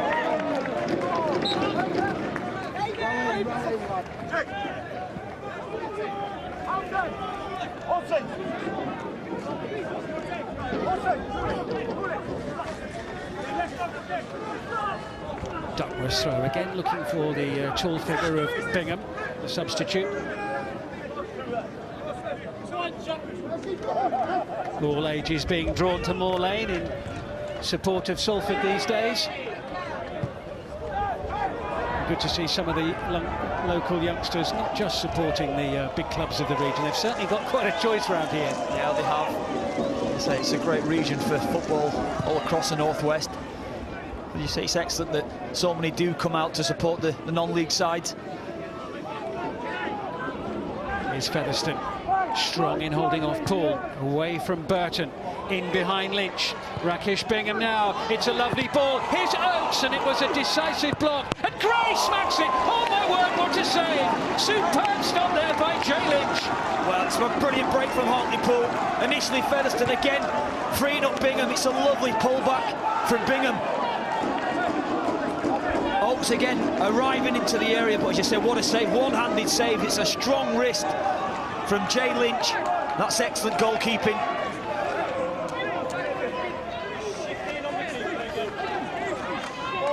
Certainly stronger wrist than we saw from Iker Casillas in the Champions League last week. And he's there once again, very confident goalkeeping. Well, he's the key to so many attacks going forward. His kicking is excellent, but as we see there, his shot stopping is equal. That's a really good save. Gets his body in line, gets the position right, and just pushes it away to safety. Excellent goalkeeping. Now Rakish Bingham there, tussling with Lynch. Well, it looked as if he tried to run through Lynch rather than go round him there for a moment. I think that's obstruction. Lynch knew Lynch knew exactly what he was doing. Steps across Bingham. But now here comes Richie Allen for Salford. It's still with Richie Allen trying to tiptoe his way through here. And the save is made by Carson to deny Lewis Hardcastle. Well, he did well, Richie Allen. The ball seemed to be getting away from him. So elusive. We saw with the goal that he scored in the first game. He has the vision, he has the awareness when he's falling over to pick out Hardcastle, and he just can't get any real purchase on the strike, and it's a comfortable save. Well, this has the makings of a real rousing second half between these two. They're going toe-to-toe, and now it's Gray once again taking on Howson. And I think he's won a corner. No, it's been given as a goal kick. Yeah, it was a 50-50 call. Difficult for the referee, but good run from Gray. He's having an influence on the game in the second half as well. What a shot that was from Gray a couple of minutes ago, and even more so, what a good save. He had to watch it all the way, so difficult when his ball's bobbing a little bit coming into him. Fully focused on the ball to get his strike away like he did. But Lynch again, equal to it with a really good save. Well, he kept his team level there, Jay Lynch. This is the chance here for Hardcastle. Excellent actually from Richie Allen. He's fallen over, but has the awareness to pick out Hardcastle. Away by Howson, met by the head of Bates, who really has got his hands full there. Hardcastle, Danny Webber chasing Carroll, hassling him into that rather hurried clearance, which sliced over the byline on the far side. He's impressed me tonight, Lewis Hardcastle, as well. Ability to pick up the second balls, but when he does pick up the balls, he's immediate thought is to pass forward, pass it into the striker's feet, and he can get forward as well, as we've seen with the opportunity that's come his way. A flick on there by Allen. Jackson. The clearance. Lynch winning it in the air in the first instance. Magnay didn't fall kindly for him there. Hardcastle picked up the pieces, but only for a moment. Here's Rakish Bingham. Dawson was in swiftly.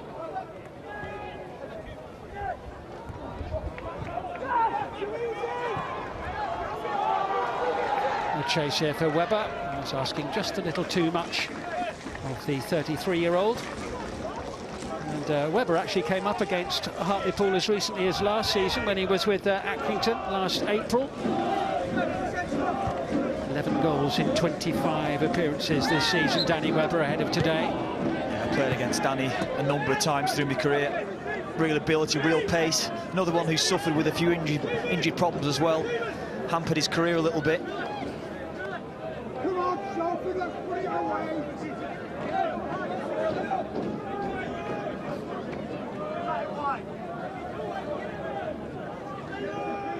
Inside the final half an hour. See the ball just holding up in the air there in the breeze. Featherstone beaten to it. Poole on the turn, cut out by Magnay. Magnay's come into the game a bit more in the second half. Greater influence. Bingham proving to be quite a handful in the few minutes that he's been on the field. Yeah, I think he's made a difference to Hartlepool straight away. He's holding the ball up a lot better. He's allowing midfield runners to go beyond him as well. They look more decisive and more positive moving forward. Oates with the cross. Just momentarily eases the pressure on the Salford defence. Chris Lynch with the header away. Poole waves his leg at the ball.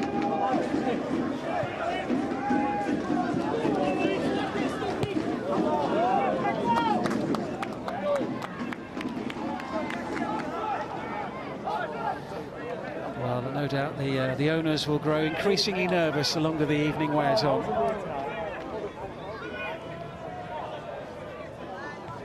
Might be thinking of the check as well to get into the next round. I don't see him giving a live commentary down the phone to Valencia, do you?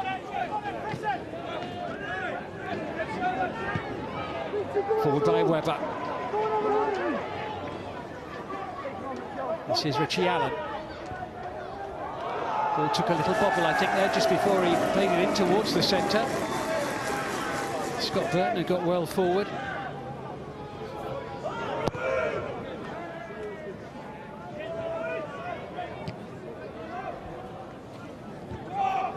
Allen looking for Poole.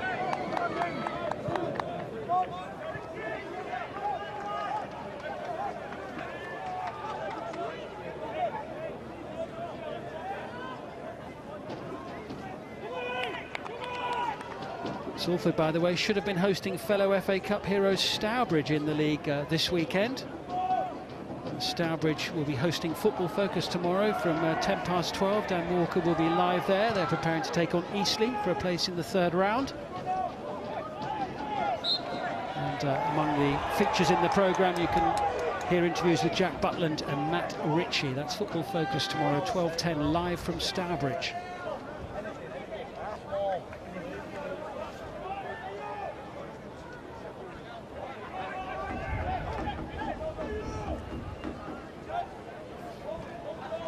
Hartlepool's free kick. Up towards Oates, who's had an excellent game tonight. Just a slight lull in the play, first we've had in the second half. Yeah, it has.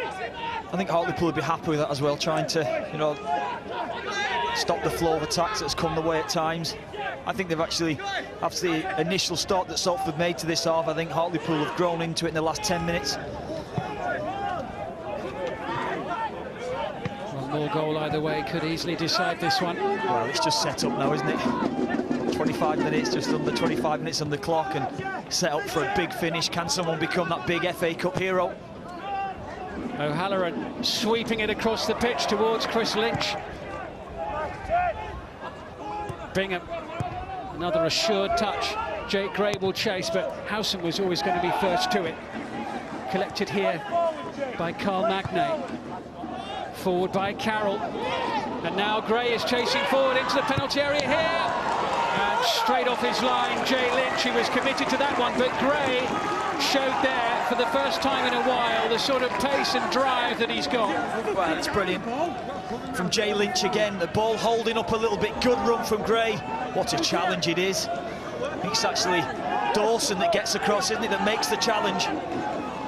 Brilliant from the centre-half.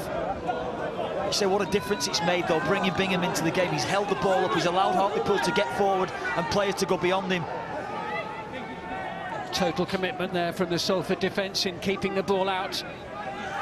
They have more defending to do now as it comes back out to Magnay with the header. Up in the air off Lynch. Whipped back across the goal by Scott Fenwick. Just as he was preparing to shoot, the block made on Matthew Bates. Brilliant defending again. Anytime you feel in the penalty area there's a strike that's available to a Hartlepool player, Stopforth or Hardcastle stepping in to make the blocks. Excellent commitment from Salford. Salford just leaning back on the ropes a little bit here against their opponents for a minute or two as Gray sends it over once more. And the shot is blocked. This time it was Richie Allen making the block. Magnay again with the chance to get the ball in, and Allen combines with Howson to get the ball clear, and now Poole is on the run and Webber is free in the middle if he can find him.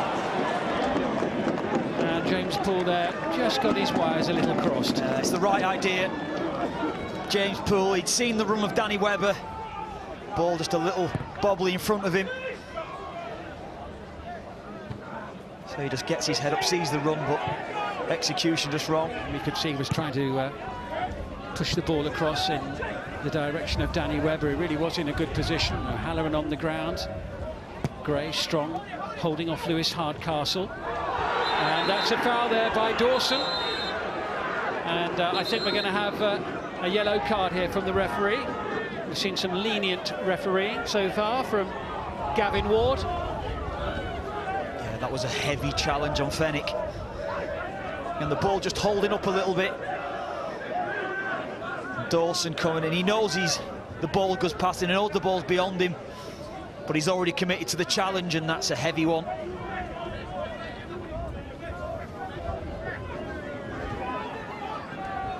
Dawson, the brother of Craig, who plays for West Bromwich Albion in the Premier League. West Brom, of course, at home to Tottenham tomorrow afternoon.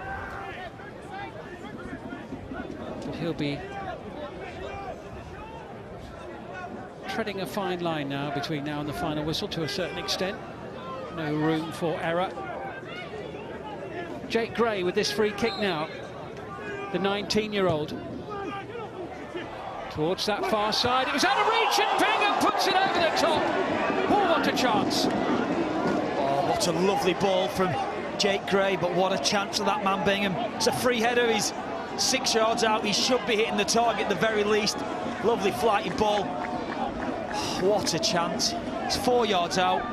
Excellent downward header back across goal from Magnay, but what a chance that is for Bingham. He's got to hit the target at the very least there, and he knows it himself. What a chance for Hartlepool. Well, Carl Magnay claimed 6 end-of-season awards at Grimsby Town last season, and he's really started to become more and more influential for Hartlepool in the second half.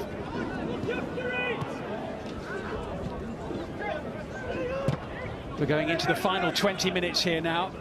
So finely poised between these two. Here's Lynch. Richie Allen turning into space. Gray trying to get back goal side. Comfortable header away by Gray. Only as far as Burton, who lets one fly. Well, it was a finger stinger for Trevor Carson. Thought initially when he's opened his feet up, he had bodies out wide to perhaps pick a pass out. But his eyes firmly on the strike, firmly on target. Good effort. Well done, Trevor Carson, getting back across goal. Good handling. Keeper right behind the ball. Poole turns away from the first player, but then turns into Nicky Featherstone, who commits the foul.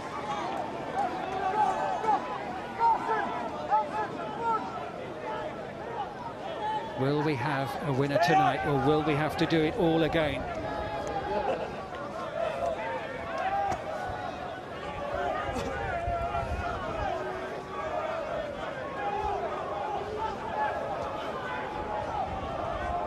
Is there a hero in red and white, or will it be Hartlepool's night? Will they reach the third round for the first time since 2011? It's headed away, this time by Jackson. And then ultimately straight out of play from Mikael Duckworth. Ronnie more frustrated. He knows that Bingham had a run on there, one-on-one against Lynch.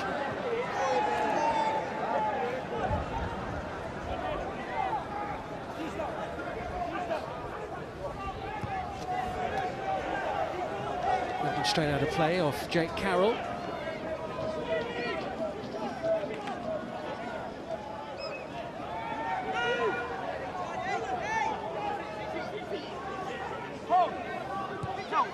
Into Allen.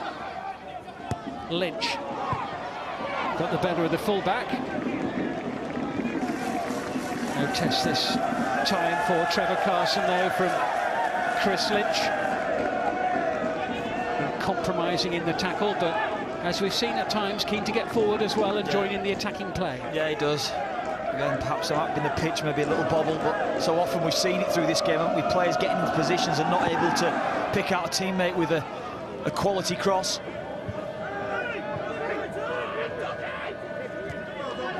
Poole, desperate to get one over his old club.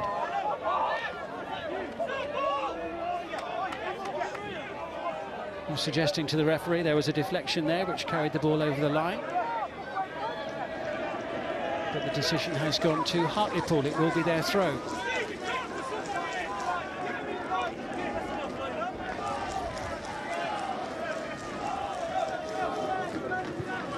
Stretched by Fenwick, away by Dawson. It was Featherstone stooping to head. Now Allen.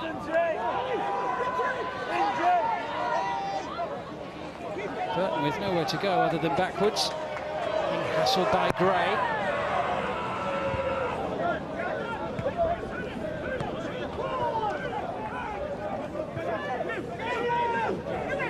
Heading in towards the last 15 minutes here, Kevin, do you think that maybe Anthony Johnson and Bernard Morley might be thinking about making a change, a fresh pair of legs for the closing stages of the match? Yeah, you look that man Jordan there. Hulme, Jordan Hulme. perhaps? I mean, he's the obvious choice, and he's the one that could make a difference, but it's just how he's feeling in himself. Is he fit enough? Is he ready to play? As we saw in the first game, or the first round against Notts County, he's a talent that can cause problems. Headed forward by Burton. I think the question is going to be whether he's got 10 or 15 minutes in him. Well, when you get to this stage of games, it's always managers looking to make those substitutions to have an influence on this game. Oates looking up, sweeping it forward there towards Bingham, and again Jay Lynch very impressive in taking control of the situation. That's excellent goalkeeping. Again, we've spoken so often, difficult to read the flight. Well, look at the way the wind was carrying that goal kick there. I've got to say, Kevin, I came to a match against Mikael over Sports the other Tuesday, the night that Storm Barney rolled in. Goodness me, gale force winds, horizontal rain, 2 bounces of the ball, and it had gone from one end of the pitch to the other and bounced over the top of the crossbar. So this is nothing by comparison. Into the last quarter of an hour of the 90. Well, it's wide open, isn't the pitch, though? So the ground is wide open, so you see the wind is having an influence on the game, it is. But credit both defence, I think they've both done well. You know, when long balls have been played forward, they've dealt with them reasonably well.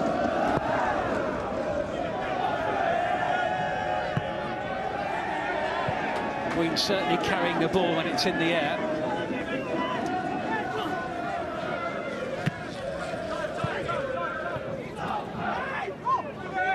O'Halloran, the scorer for Salford tonight. First to react and pounce from 6 yards to score the equalising goal.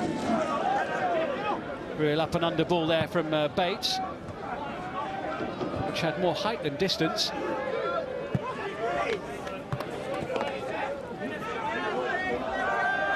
This is O'Halloran into Richie Allen. Wisely into space, Lynch coming forward, happy to launch it. Oh, it's an absolute pile driver, turned over the top by Trevor Carson. What a strike. Excellent hold-up play from Richie Allen. Recognises Lynch in acres of space. What a strike that is. Cuts across the ball, swerving, it's dipping. Trevor Carson takes no chances. Tipping it over the bar to safety. Chris Lynch absolutely leathered that in the general direction of the goal. He scored once so far this season, and he very nearly had another one there. Can Salford build up ahead of steam the longer the match goes on? Shot on the turn was from Howson, and harmlessly behind for a goal kick. But what a shot from the captain there. Oh, what a moment that would have been. You see the captain there, Chris Lynch, getting forward. This is just a strike here from Scott Burton. Again, Trevor Carson, who's done well tonight. This is the effort from Lynch. Lovely strike. Carson, good goalkeeping, getting himself behind it. Tell you what, that kept him on his toes, didn't it? I'm looking at him, I'm sure I heard a shout from the bench as well. Pass it, move it on quickly. You see, desperately wanting to be that hero. Move it on over the bar in the circumstances, keep it out. Well, we've seen a couple of good saves then in the second half at either ends of the field, and Jay Lynch with that stunning stop to keep out the effort from Jake Gray. Duckworth's header in field, launched forward by Burton, off the head of Carroll, on by Magnay.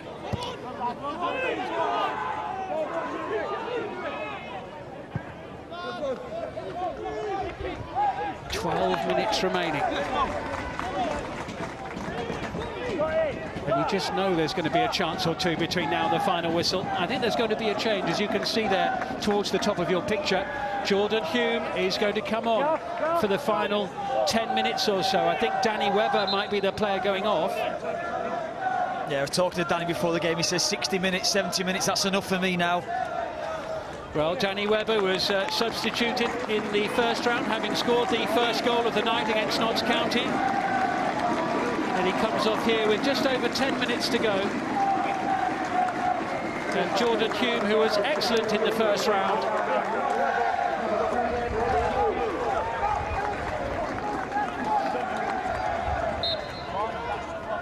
suffering from a sickness bug, which has laid him low over the last couple of days and certainly kept him out of the starting 11. But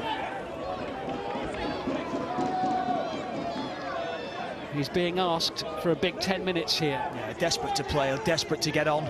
I'm sure he was having a quiet word in both Anthony Johnson and Bernard Morley's ear when he's on the touchline there. Get me on, desperate to get involved in this game. There he is, Jordan Hulme, 11 assists this season. He scored 2 goals in his last 4 appearances. He's another one of those players as well we spoke about with James Poole. He's very direct. Immediate thought when he gets the ball is to drive it. His man drive at the opposition. Slice there by Featherstone. Hardcastle still full of running. Poole, nice turn. Gets the free kick for the challenge by Jake Gray.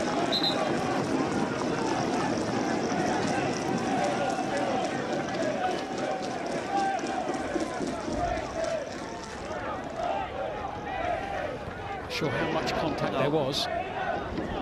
Poole felt some sort of contact went over, but it's a good chance here. The ability that Scott Burton has from these set plays.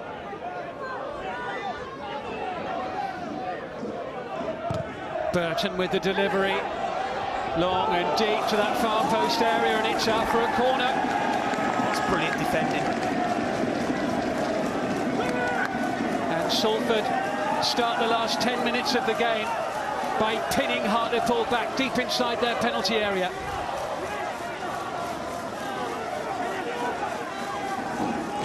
Poole just making sure the ball doesn't blow away out of the quadrant before he takes the corner kick. In it comes, flicked on at the near post, was on by Howson.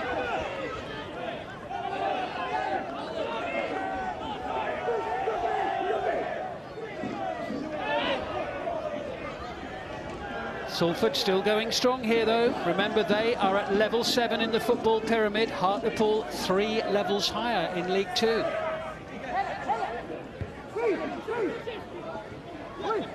Hardcastle leaves it, Poole down on the edge of the box, and the air kick from Hardcastle, away by Gray. Bingham will chase, and Dawson will beat him to it. And now Richie Allen will put real pressure on Carroll at the back, and the flag has gone up on the far side. Yeah, Richie Allen just not able to keep in contact with Hartlepool's back four, strayed a little offside.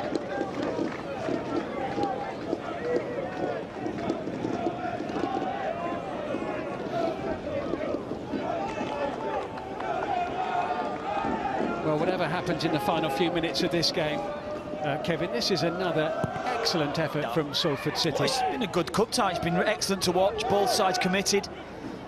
But Salford's the non-league side again, putting up a really good show, good performance from them. Poole's still chasing hard, but Bates, very experienced, saw that one coming. Bates, who earlier in his career played 36 matches in the Premier League, 86 in the Championship.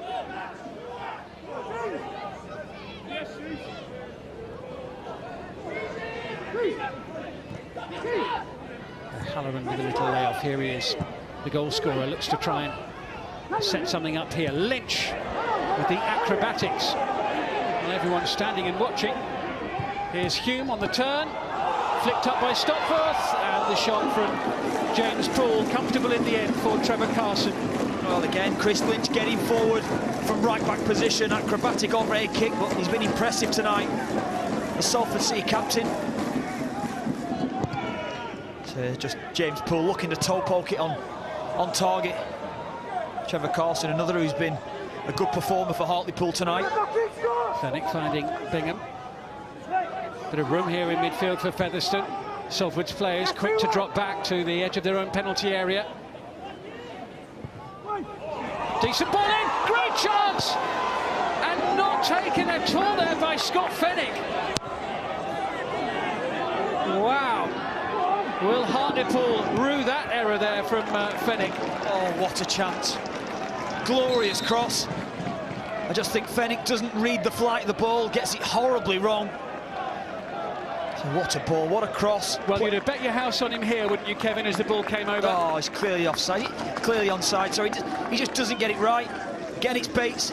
Sorry, Oates with a cross, excellent cross, and he just gets beyond the ball. He doesn't time it right, and he gets it horribly wrong. He's almost trying to head it before the ball's actually arrived at him. Well, they've had two golden opportunities, Bingham and Fenwick, in the second half. Salford City making another change, and Richie Allen is going off.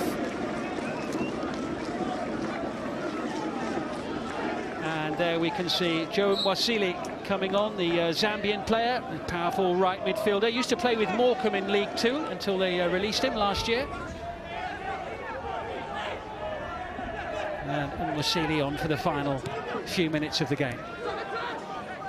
Well, Hartlepool with two golden opportunities in this second half as O'Halloran sends it right across the face of goal. Well, he's got an excellent left foot, Stephen O'Halloran, and supreme quality when he gets into these areas, just opens his feet out, gets himself half a yard. What a cross that is. Screaming for one of his teammates to get him beyond it. Look, as the guy, it's actually the opposite fullback, Chris Lynch. He's the player that's got the determination to get on the end of that cross. You want one of your strikers to go in across the 6-yard box, be fully committed and head your team in front.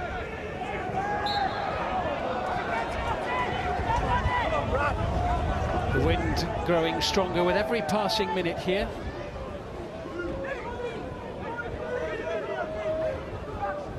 You might have to get a rope to stop you flying away in a moment, Kevin. There's Rhys Oates, who put Hartlepool ahead in the match, having been fouled in the 8th minute. Calmly slotted the penalty kick away. And Ronnie making another change here with just a few minutes to go, just 4 minutes plus added time. And Rhys Oates, 21 today, celebrated a special day in his life. was excellent penalty, with a cracking penalty. Great run. He won the penalty for himself initially. Good driving run and excellent penalty. And Brad Walker, the man to come on to replace him, came off the bench for the last half an hour against Oxford last weekend. Walker named in the Football League's team of emerging talent for last season. He scored 6 goals in 32 games last season, but here's Scott Burton now launching one. Shoot on sight policy from Salford here late on in the game. They recognise the wind that's behind them. 25-30 yards out, take your strike on, test Trevor Carson out. O'Halloran with the throw. Poole into Mwasile. Down he goes, that'll be a free kick, and given the wind, that's very much within range. Yeah, 1 or 2 of these Salford City players fancy it. And it's Jake Carroll who is going to be booked here by the referee, the left back. This is why. Jake Carroll recognised Mwasile gone beyond him. Holding him back. Referee in a good position. 2.5 minutes remaining of the 90. Carson needs to be on his toes here.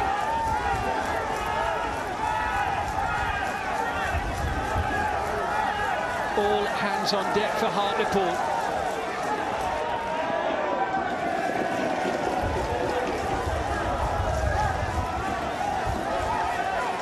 James Poole, the player with the ball at his feet. Poole strikes it round the wall and just past the post. What an effort. Brilliant effort from James Poole. He knows if he gets it over the wall. Oh, Trevor Carson is diving, desperately trying to get the ball, haul it away. It's so unlucky. And this is about a yard away from putting the non-league side through to the 3rd round. I'm not so sure if Trevor Carson's going to get across to that as well. So unlucky, James Poole. His manager there, Anthony Johnson, is... Well, almost a fairy tale ending provided there by Poole, but suddenly they've got defending to do. Dawson goes across against Gray. Gray still powering forward at every opportunity. Yeah, he's played well, Jake Gray, particularly in the second half. He's had more of an influence on the game.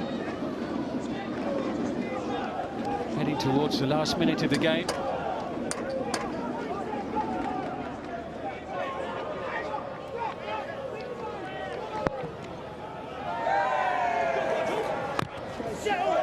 Straight out of play off Jay Lynch into the last minute.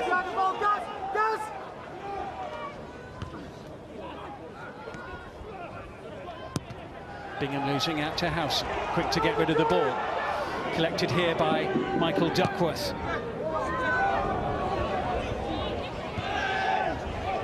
The wind holding the ball up, headed away. This is Jordan Hugh.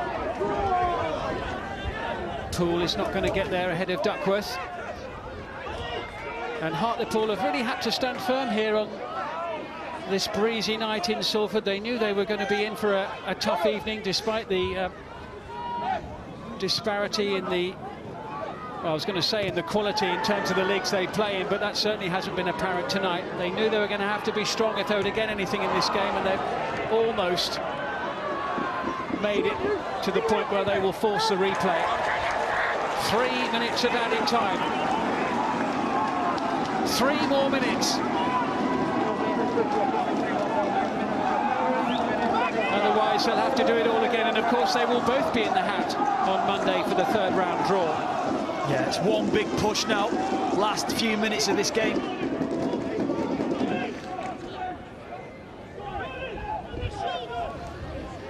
Well, as the goalkeeper Trevor Carson prepares to take this kick in added time at the end of this cup tie. A tie of total commitment from both sides, some great moments, Kevin, but who overall has stood out in your opinion? Who would be your man of the match? Yeah, there's 1 or 2 on the Hartlepool side, 1 or 2. I think Oates has played well, I think Gray's done well, but that man for Salford, Rhys Lynch, I think he's been committed, he showed the real spirit of the FA Cup tonight. And I think he's put in a good performance and he's my man of the match. Oh, Howson under pressure, and it's fallen kindly here for Bingham.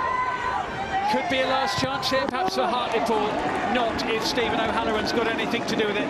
I think O'Halloran may be suffering from cramp a little bit, possibly. Stayed on the ground there for a moment. Yeah, Stephen O'Halloran certainly run Chris Lynch close to the man of the match, but Bingham. Danger still not cleared. Here come Hartlepool, and have they got a penalty? No, they've got a goal kick for Salford, and Stephen O'Halloran reacting very angrily there in the general direction of Michael Duckworth, who was the player who went down inside the penalty area. Let's have a look at this again. Yeah, I think Duckworth goes looking for it. O'Halloran goes down early, and he just feels the contact, desperately looking to go over there. Duckworth, it's no penalty. It was an anxious moment for Salford right at the end of the match. Well, I think it's once O'Halloran goes down to try to block the cross, Duckworth actually sees that, and then he almost like throws himself into O'Halloran. That's no penalty. You do realise the ball nearly went in our commentary box then, don't you? Deep in added time.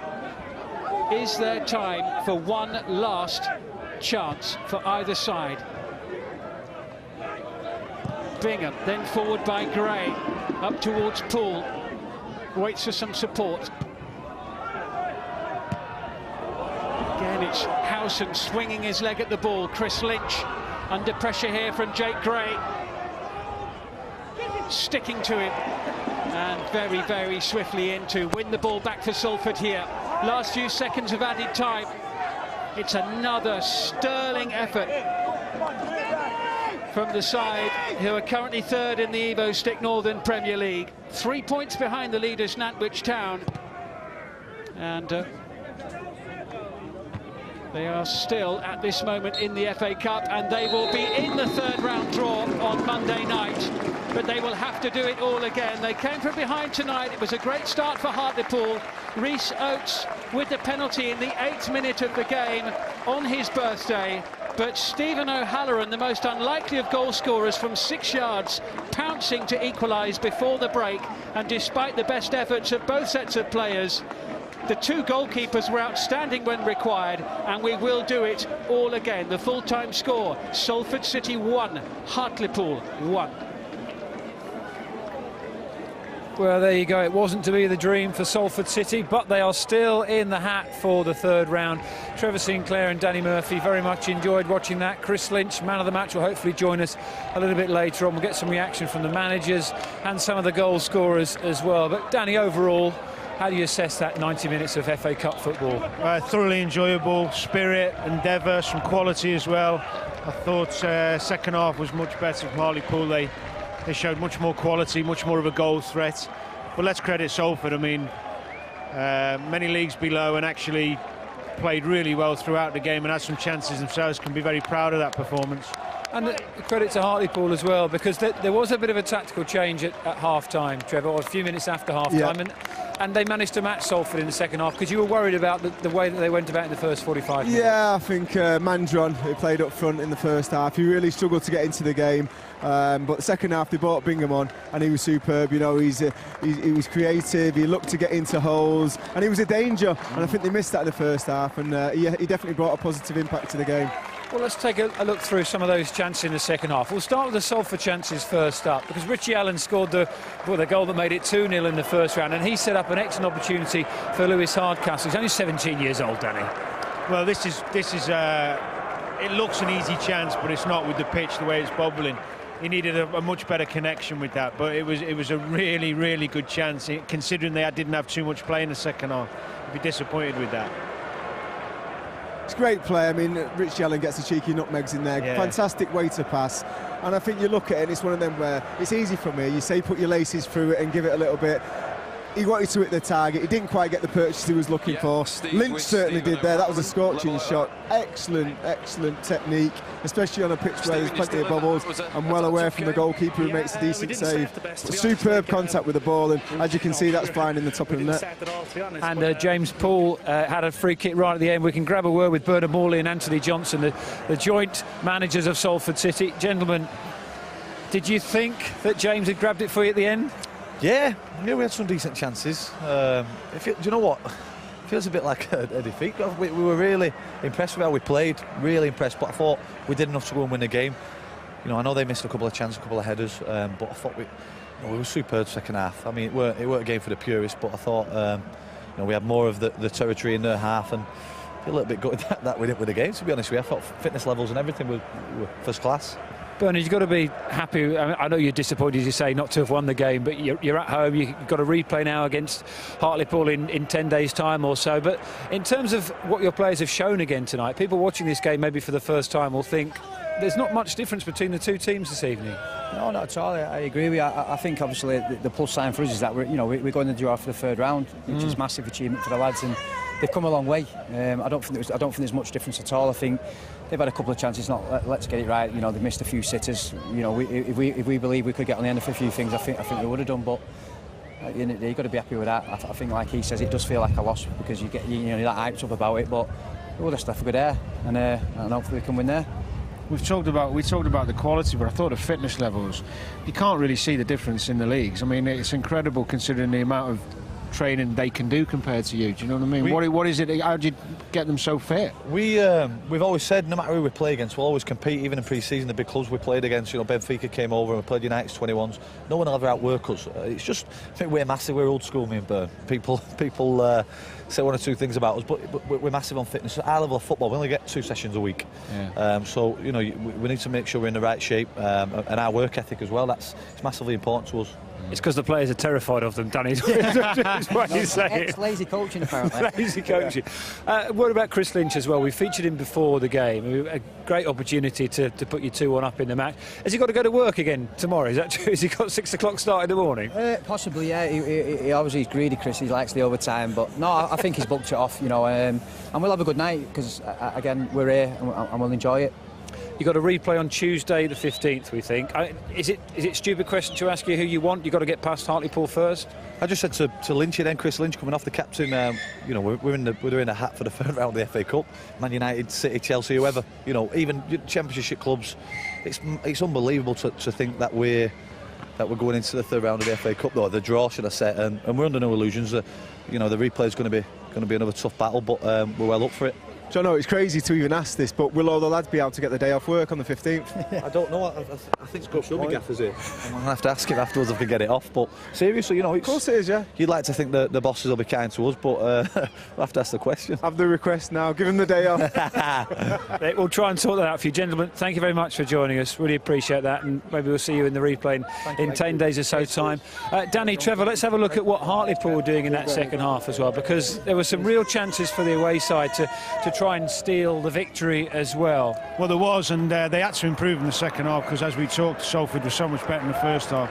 This was great save from Jay Lynch here from Jake Gray. Yeah, this was actually early in the second half. It was he got his angles really good there. I mean, it's a good strike, but good eye, but he needed a strong wrist. It's a strong any wrist. Kind of chocolate wrist. This is the that's best going chance in. of the half, isn't it, Trevor? We talked about Bingham's quality coming on, his desire to prove a point that he should have the shirt, and he did do well. But he'd be disappointed with that, won't he? Yeah, I mean, I've never been a good header in the ball, but that was an easy.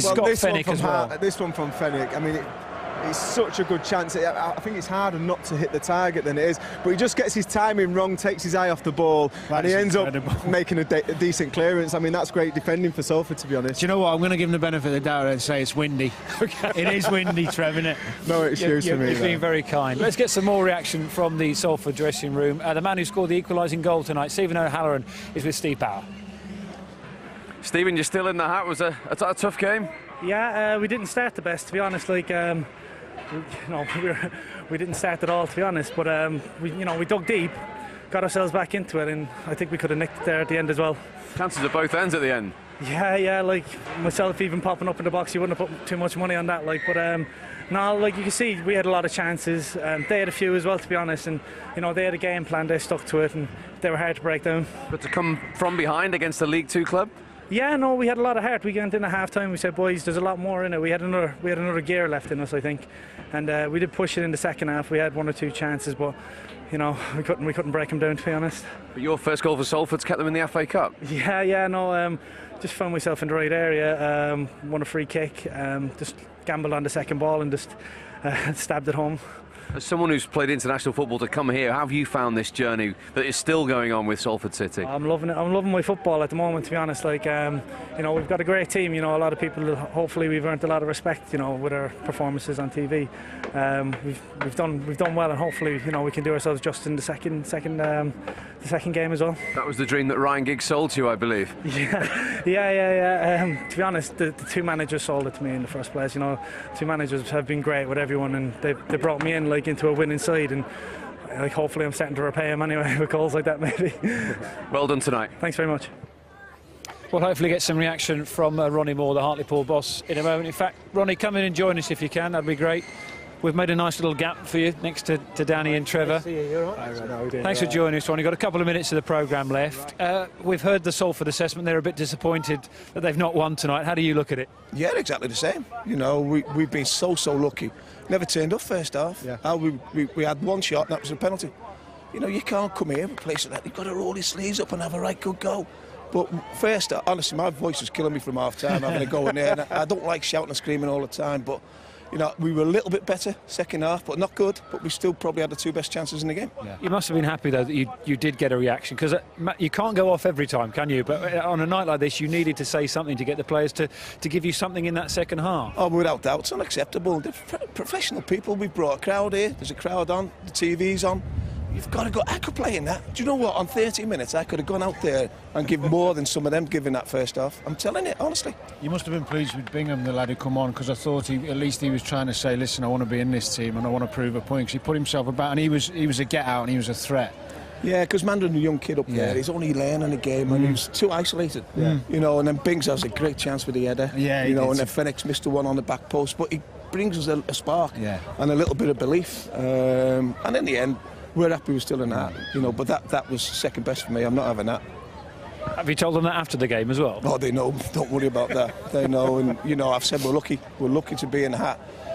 They got smart on us today, so we've got to make sure we're at home and we do it. Ronnie, how would you pick the players up now for Saturday? Because obviously you've been disappointed with that result. You got away with it. You're still in the hat. You got the replay. How would you pick them up now for the weekend? Well, by getting on the training ground and doing it in there and trying to improve. We've got to have Portsmouth next week. You know, we thought this was hard. You know, we've got to go to Portsmouth. Yeah. So we've got to get on the ball, we've got to keep the ball, we've got to enjoy the ball. And I know it's difficult with the pitch. It's bobbly and bouncy and it was hard to do. And all they've done first half is return the ball and we couldn't cope with it. Well, we've seen Notts County come here last month and they didn't even turn up, in my opinion. At least your lads turned up and they're still in that, like I said. Aye, for 45 minutes or half an hour they turned up. It's 90 minutes a game and we are so lucky we're still in here. Ronnie, thanks for your honesty. Thanks for joining us as well. Thank you very much. That's Ronnie Moore, the Hartlepool boss. By the way, very honest, we're all getting a bit of grief on social media tonight, right? All of us. Not the coverage of the game's been lovely, but people say that you look like Del Boy, I look like Rodney, which is slightly concerning about what that makes you. Well, I do get enough grief with Al when I'm on with Al, one of the Mitchell brothers, so I'm not taking Grandad as well. You could be Trigger then. Trigger, yeah. All right. Right. Let's let you know exactly the sort of coverage we've got for you this weekend, because it's a huge FA Cup weekend. We're live at Stourbridge for Football Focus tomorrow from 12:10. Final score, BBC One at 4:30. It's not just the FA Cup though, match of the day for you as well. All the Premier League action, 10:25, Danny's on that one. And all of Saturday's FA Cup goals on the BBC Sport website in the evening for you. Then on Sunday, another big day, another final score with all the FA Cup goals for you as they happen. That's BBC One from 1:45. Second round highlights on BBC Two at 6 o'clock. And then match of the day 2, Liverpool against Newcastle. That's Sunday evening. And then the draw for the third round. Both these teams are in it live from Cardiff for the third round of the FA Cup, which takes place in the first week of January. Gentlemen, it's been a pleasure to spend the evening with you. I hope you've enjoyed it. We have indeed. Excellent stuff. So we know that a team from the 7th tier are still in the hat for the third round of the FA Cup. Hartlepool United still in there as well. We've got a huge FA Cup weekend on the way for you. Thanks for watching from all of us here at Moor Lane. Good night. So the adventure that's putting Salford on the football map continues with the third round very much on the horizon. Here we go then, the second round of the FA Cup. It's Rhys Oates, and down he goes, and Hartlepool United have got a penalty here. Rhys Oates, on his 21st birthday, scores in the FA Cup.